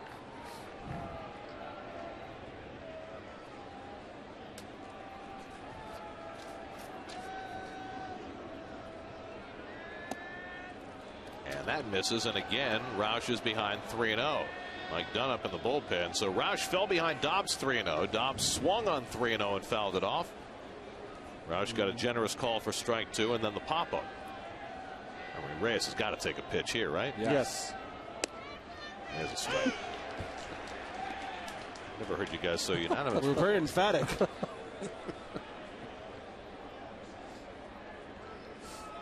Bonifacio on deck. Reyes pops one up along the line. Long run for Tejada down near the tarp, and he can't get to it as he hits that tarp hard. And he might be a little shaken up.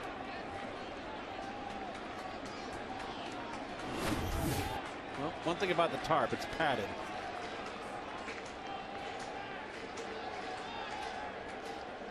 Good effort. Barely decelerated. Wow. You infielders do before a game at a new ballpark, do you go out there and see if the tarp is Never. no concern. So for the 2nd straight batter, Roush has gotten from 3-0 to 3-2. And Reyes lines one into right. On comes Duda, but he'll have to play it on a hop. And Reyes is aboard with the tying run.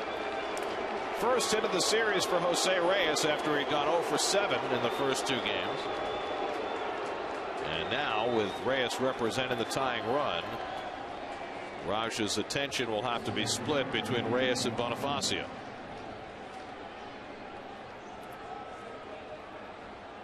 Well, Jose with 4 stolen bases this year thus far, caught twice.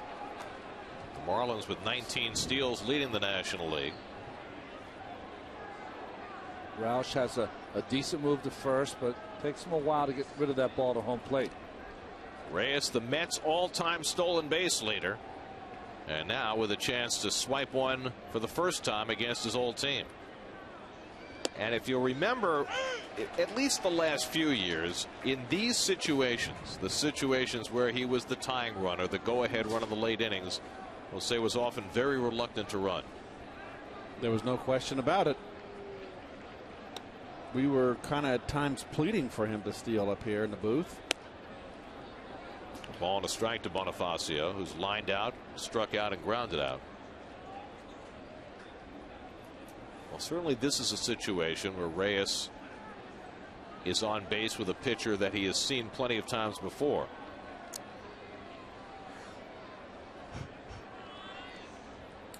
Well, I think there was a culture for the Mets that emphasized, and I don't know if that was players coach, with a stolen base percentage over the ability to steal a base when he had to.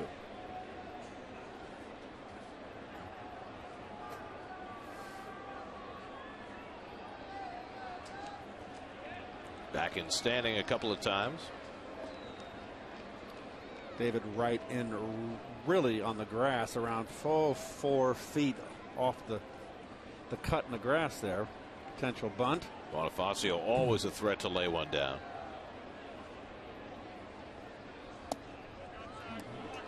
Two balls and a strike to Bonifacio. Hanley Ramirez looms in the on deck circle. Big hitter for Roush, trying to protect a 1-run lead in the 8th. The thing about Roush is he hasn't had to deal with very many base runners this year. He's been so good. Just the 4th hit he's given up in 9 2/3 innings. There goes Reyes, and Bonifacio hits it out to left. Hairston gets over, and Reyes will have to move on back. And I tell you what, at the pace he was running back to first base, I might have taken a shot at him. That's the second out. He did not have much pace on his move back to first. Hanley Ramirez coming up. Terry Collins coming out. He's got Bobby Parnell ready in the bullpen, and he's going to go with a harder thrower against Hanley Ramirez. So Roush will leave, Parnell will enter. The call to the bullpen brought to you by Verizon Wireless. 2-1 Mets in the 8th. We'll be right back.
Who was the other pitcher besides Mark Burley to throw a no-hitter and win a Gold Glove in the same season?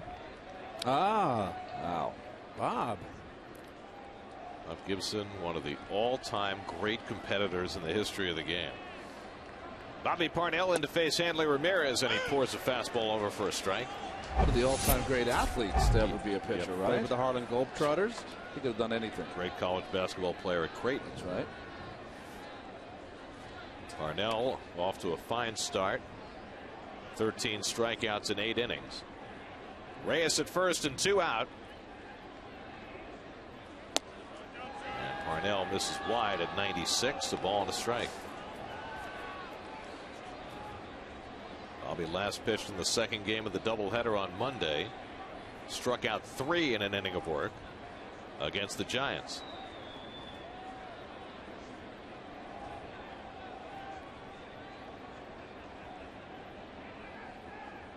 Interesting move to go to Parnell here. Ramirez has great numbers against Roush, but he also has good numbers against Parnell. Yeah, but the numbers, though, against Roush included 2 home runs. No home runs against Bobby, even though 5 for 11. Of course, this is a new and perhaps improved Bobby Parnell. Tolley sets up away, and he dents the outside edge with a fastball, and it's 1-2. Hey, it's a good spot to put Parnell in. You know, it's still a look to the Mets want this kid to succeed. I love his stuff. They're putting him in spots now where it means something late. I like it. Tim Burdock getting ready for Logan Morrison, who's on deck if his spot comes up. Ramon Ramirez up as well. 1-2 to Hanley Ramirez. There goes Reyes. Tolley throws, nobody covers, but it's strike 3 and the inning's over. Well, strange things happen. I've never seen that. No. I have seen it before, and I've seen the throw come into home plate and the umpire called the 4th out. It happened in a Mets game. Wow. Lenny Dykstra threw it home.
What are your feelings about the mixed reaction to Jose Reyes last night? Let's find some of your answers. Alex Peters says, frankly, he was surprised and disappointed. I guess he means the boos. Yeah. Well, there's Jason a Reyes Wayne fan. says booing Reyes to be expected. But he is still the greatest Mets shortstop of all time, and that's hard to argue. Yeah. It's definitely hard to argue that. Sorry, buddy. Mike Dunn will pitch for the Marlins in the bottom of the 8th. Well, he righted the ship after that historic walk last night. Mike Dunn, who's got some of the best stuff in that bullpen. Good hard fastball, good slider. Top of the batting order as the Mets look for some insurance in the last of the 8th. Kirk Neuenhuis 0 for 2 was hit by a pitch to lead off the 6th. And he takes ball 1. Well, here's that play that ended the top of the 8th. So Murph is in position to cover. It's Murph's got to cover. You can't assume that turned out it was called strike. Strike 3 called, and it was moot. So thank goodness Parnell threw a strike. Ryan Webb up in the bullpen for Miami.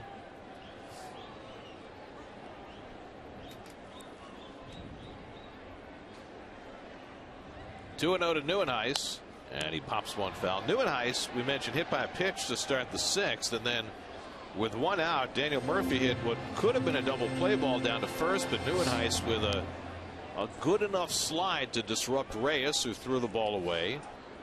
Marlins couldn't turn the double play, and the next batter, David Wright, hit a 2-run homer, and that has the Mets in front. One thing that is a truism in this game, if you've had any renown as a football player in college or further maybe, you're good at taking the guys out. That's your one chance you get to play the game again. That Brian Jordan play. Brian Jordan. Hal McRae was a great football player in his day. No one took out the second baseman like Hal. Strike 3 called. So Dunn gets a generous call from Bill Mueller, and Neuenhuis is out on strikes. SNY Super Slow Motion is brought to you by your Mercedes-Benz Tri-State dealers. Visit them on the web at searchmercedes.com. Well, this crew here so far in this first 2 games of this series has been a pitcher's crew. They got a big strike zone, but they've been consistent. 2-1 game last night, 2-1 game tonight. Here's Ruben Tejada, who's 0 for 7 in this series. Tonight has struck out and twice has flied out. And Dunn gets a call strike. Mark Burley went 7 innings, allowed 2 runs and 5 hits. Walked 1, struck out 4, hit a batter, allowed the home run to Wright that has him in a 2-1 hole.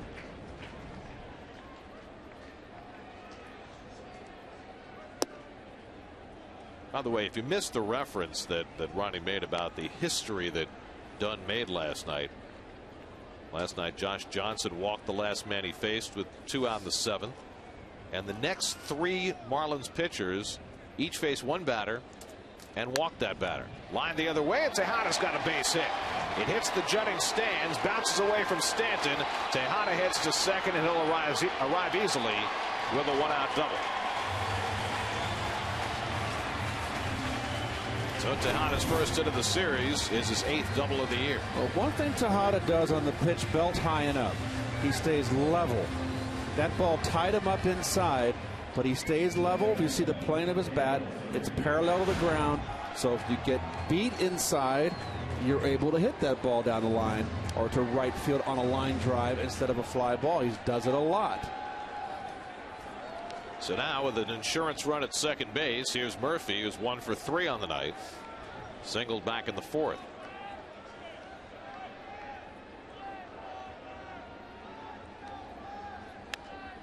Anyway, the 4 walks in a row by 4 different pitchers was the first time in Major League history. Yeah. So we're going back to 1876. First time that you've ever had a circumstance where 4 pitchers on one team have each faced a batter and walked 4 in a row.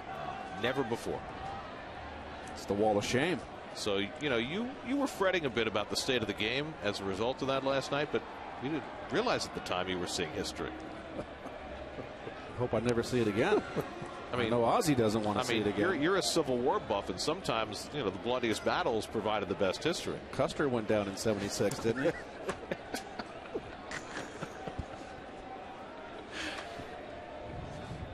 Reyes keeping an eye on Tejada at second base, so he can't get too far off. And Murphy slashes one foul. It's 0-2.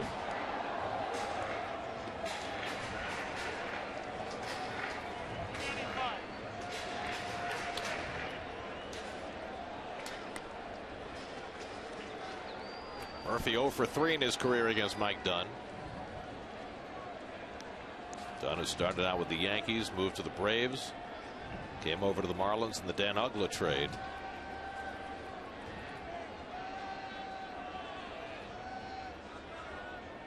Murphy in an 0-2 hole. And you know what's the amazing thing we've seen in this series, Gary and Keith, is that all the starting pitchers get the ball and throw it.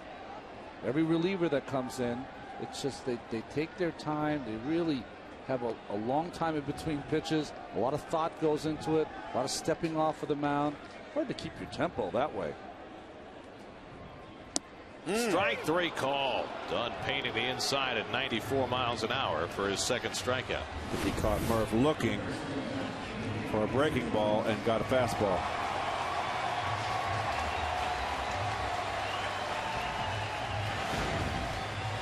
So 2 out now, David Wright, and first base is open with a left-hand pitcher on the mound. They're not going to bother with David, who had a 2-run homer his last time up, and they'll instead go after Lucas Duda. And the right move, obviously. Gets the boos from the fans, but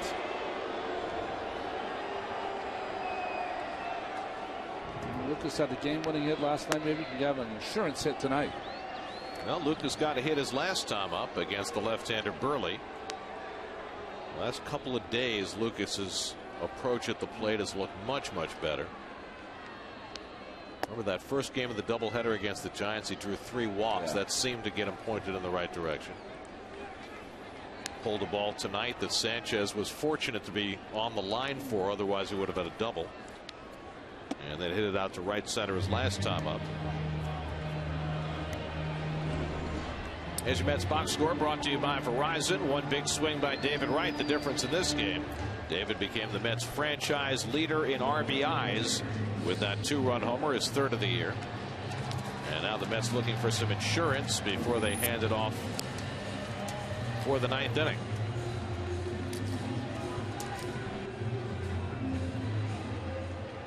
Duda 1 for 3. Bats here with 2 out and 2 on. Lucas just 2 for 15 with runners in scoring position this year.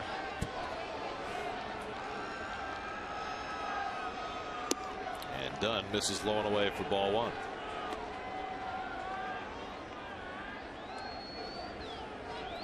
Duda's had 6 at bats against Mike Dunn. 1 for 6 against him. Look at that big hole, Keith, between third and short. Reyes playing right up the middle. Ramirez closer to the line.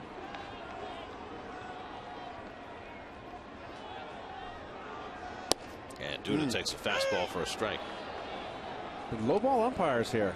But like I said, as a hitter, I'd have no gripe because they've been calling that the whole series. And you know going in, that's a strike, and you got to swing in the bat. That's actually, those pitches are to Lucas's strength. He loves the ball down. Now the 1-1 from Dunn, and Duda takes the slider down. 2 balls and a strike. The Nats won their game. They beat San Diego 7-2. Nats are now 14-4. Jordan Zimmerman with the win tonight. Well, they loaded up on pitching in the offseason. And I thought the Nationals made, I know all the attention went with the moves the Marlins made, getting Heath Bell and Reyes and Burley, but I thought Washington cruised in under the radar with some outstanding moves in the offseason. Duda swings and lines a base hitter to right. Hits so hard, but it's booted by Stanton, and not enables Tejada to score easily. Wright goes to third, and Duda slides in safely at second. And the Mets have that insurance run. It's now 3-1 New York. Duda hit it so hard that if Stanton had fielded it cleanly with his arm, he would have had a great shot to get Tejada at the plate. This is a rope, and Duda starting to swing the bat better. There's a fastball in inner half. That is a rocket. It just ate up Stanton. And Stanton has a good arm. Keep an eye on that runner at third. He fields it. He's going to throw him out.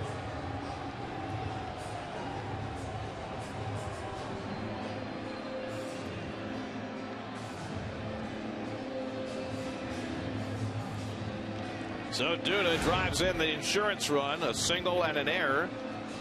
Mets with a 3-1 lead and a chance for more. Ryan Webb coming in, and we'll be right back.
Finish off their series with the Marlins. John Neese goes against Ricky Nolasco. 12:30 the coverage tomorrow afternoon right here on SNY.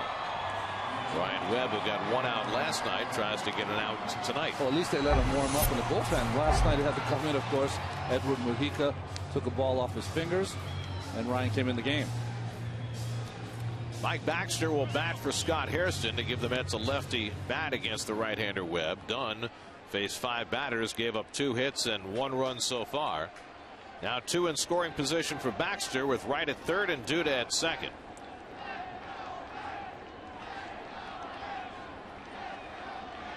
And Baxter takes a slider for ball 1. Mike started the game in left field last night. It went 0 for 2. Done a nice job coming off the bench.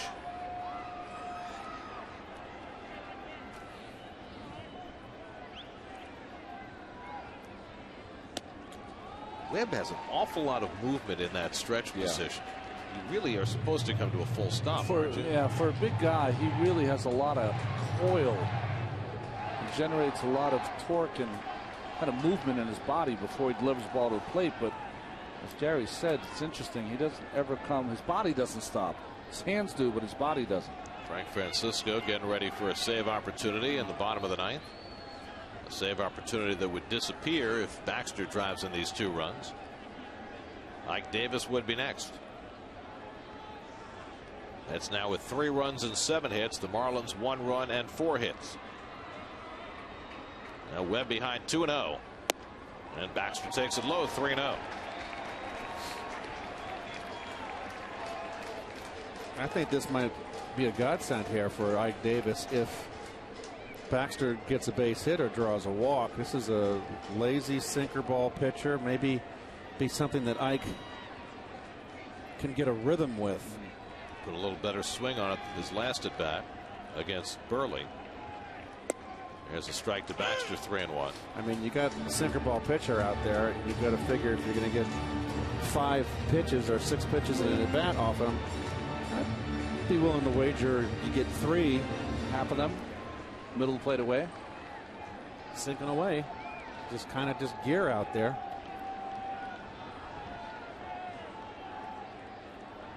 Now Baxter with a 3-1 advantage. And Mike swings and lines a base hit into left field. That'll bring home Wright and Mike Baxter heads for second. The throw coming from Morrison, not in time. A 2-run pinch double for Mike Baxter. And the Whitestone Kid makes it 5-1 New York. Well, it's almost predictable, Ron. When they're going to go to the sinker, fell behind. Too much play. That is perfectly done. Hitting the ball the other way. Nicely done, Mike. That's a big 2 runs driven in right there.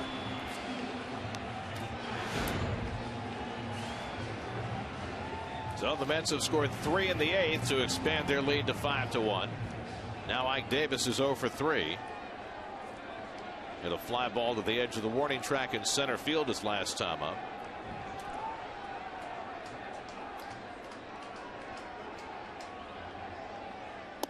You know, for a guy who is not all that old and doesn't have much big league experience, Mike Baxter is really growing into that role as a left-handed bat off the bench. Well, he's a real smart kid, so he's kind of figured it out. In the first couple of at-bats, pinch hitting earlier this season, I think he was in between, didn't know what to do, whether to work the count or be aggressive, and he's starting to be real aggressive, and that's good. And another thing too is that he's faster than you think. He's in his minor league career, he's stolen bases, so he's got speed. It's not like he's just all hit and nothing else. He can run, and he works hard at his trade. And here's the most important thing: he's accepted the role. Yeah, a lot of players in his position are still in a mindset that they want to be playing every day. Not that he wouldn't accept that if it came his way, but he understands what his role is here, and he's really worked at it. The way things have gone for the Mets the last couple of seasons, you're going to get your starts and your at-bats out there anyways. But I think, and he's going to get them now with Jason Bay out. But I think the National League East has had a history now of guys like Greg Dobbs and Ross Glode and guys like that have carved out a nice living by getting those hits late in games. Looks like Francisco won't get into a non-save situation today, so Manny Acosta gets up. 1-2 to Davis, and that gets tied up. 2 balls, 2 strikes. Josh Tolley would be next. A 1-out double from Tejada. Everything else has happened with 2 out. An intentional walk to David Wright. Lucas Duda made him pay with a bullet base hit to right to bring home Tejada. And after the error by Stanton moved the runners up, Baxter doubles in 2. And Davis hits one out to center, but right at Bonifacio. And that retires the side. But the Mets put up 3 runs in the bottom of the 8th. And they turn a 2-1 lead into a 5-1 lead. Lucas Duda with a rip gets Tejada in. And then Baxter's 2-run double makes it 5-1 New York.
Why? Mike Baxter, after his big hit, stays in the game in left field.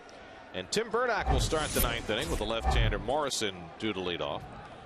Well, Burdack has done exactly what he did last year, coming off that knee injury in spring training, the knee surgery, and has not missed any time. That's pretty good at 38 years old. Unbelievable. Unbelievable. That old arthroscopic surgery. What a godsend. Tom Goodwin checking the hitting charts. Morrison is 1 for 3 tonight. He had an infield single in the 2nd. Then he struck out and flied out. R.A. Dickey went 7, allowed a run on 3 hits, a walk and 7 strikeouts. Brilliant bounce back effort for Dickey after his rain-soaked effort in Atlanta. And Dickey is in line for his 3rd win of the year. John Roush got 2 outs. Bobby Parnell 1. And now Burdack starting the 9th with Ramirez, or is it Acosta? Acosta staying busy in the bullpen.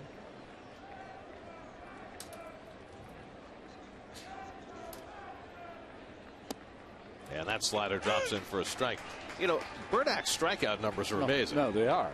9 strikeouts in 5 innings this year, and he averaged 11 strikeouts per 9 innings last year. When other opposing TV crews come in here, I'm always asked by the analyst, what does Burdack do? I said, I don't know exactly how he does it, but he strikes everybody out.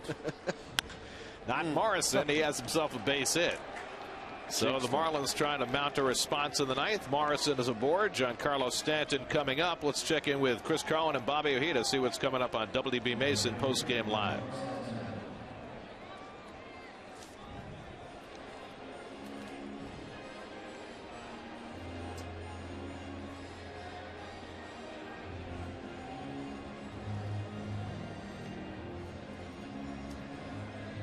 All right.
Manny Acosta comes in to face Giancarlo Stanton and throws a fastball for a strike to get ahead.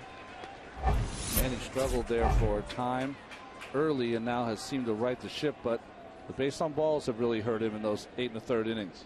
Went an inning and a third in game 2 of the doubleheader on Monday. No runs, no hits. And the off-speed pitch for a strike, and it's 0-2. I like the fact that Terry Collins brought him in this situation. He's been in some games. I'm sure it's 5-1, but Acosta's got to feel, hey, I'm coming in a game in the 9th inning. That even though it's a 4-run lead, there's a guy on base, and Terry's hopeful to make him come out of this 1-2-3 and feel good about himself. Now the 0-2, and Stanton pops one down the right field line, headed toward the seats, a foul ball. But Terry is also got the big guy waiting, keeping Frank Francisco busy. It's just I just like the way he thinks. Terry's very aggressive in nature, very positive. I just think he just does a terrific job. Did a great job last year. I've sung his praises, and I will continue. Like everything that he does. Well, he certainly has not gone by the book. Yeah. He's made some very courageous moves already this season. Here's the 0-2, and the good slider strikes out Stanton. Acosta with a strikeout for the first out of the night.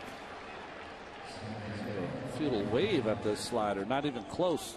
Good pitch by Acosta. 3 punch-outs in the evening for Stanton. You know, talking about Terry pulling Francisco in the middle of an inning with a 2-run lead in the ninth. Most managers won't do that. Pinch hitting for Ike Davis, one of your big guys like he did last night.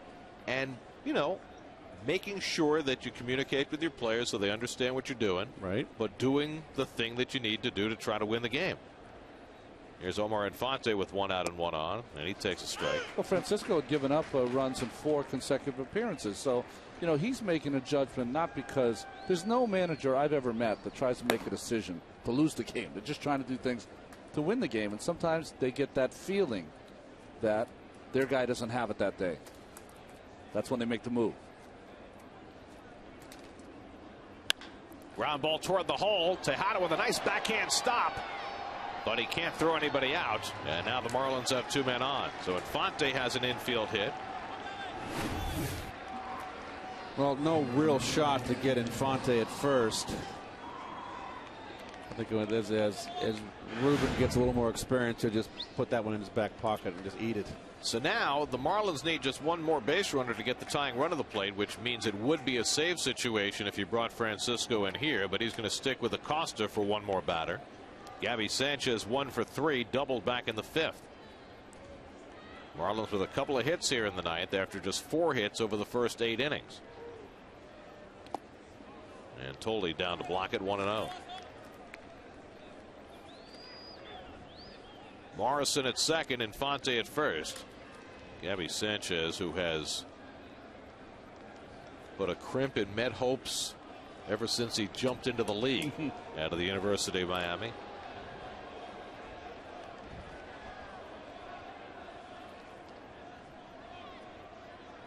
And he takes a fastball for a strike, 1-1.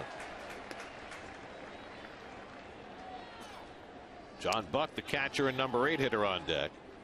Interesting defensive alignment on the infield. David who really plays in the hole, is on the line. And Ike is kind of sheltering that line a little bit too, and really the tying run is not up at the plate.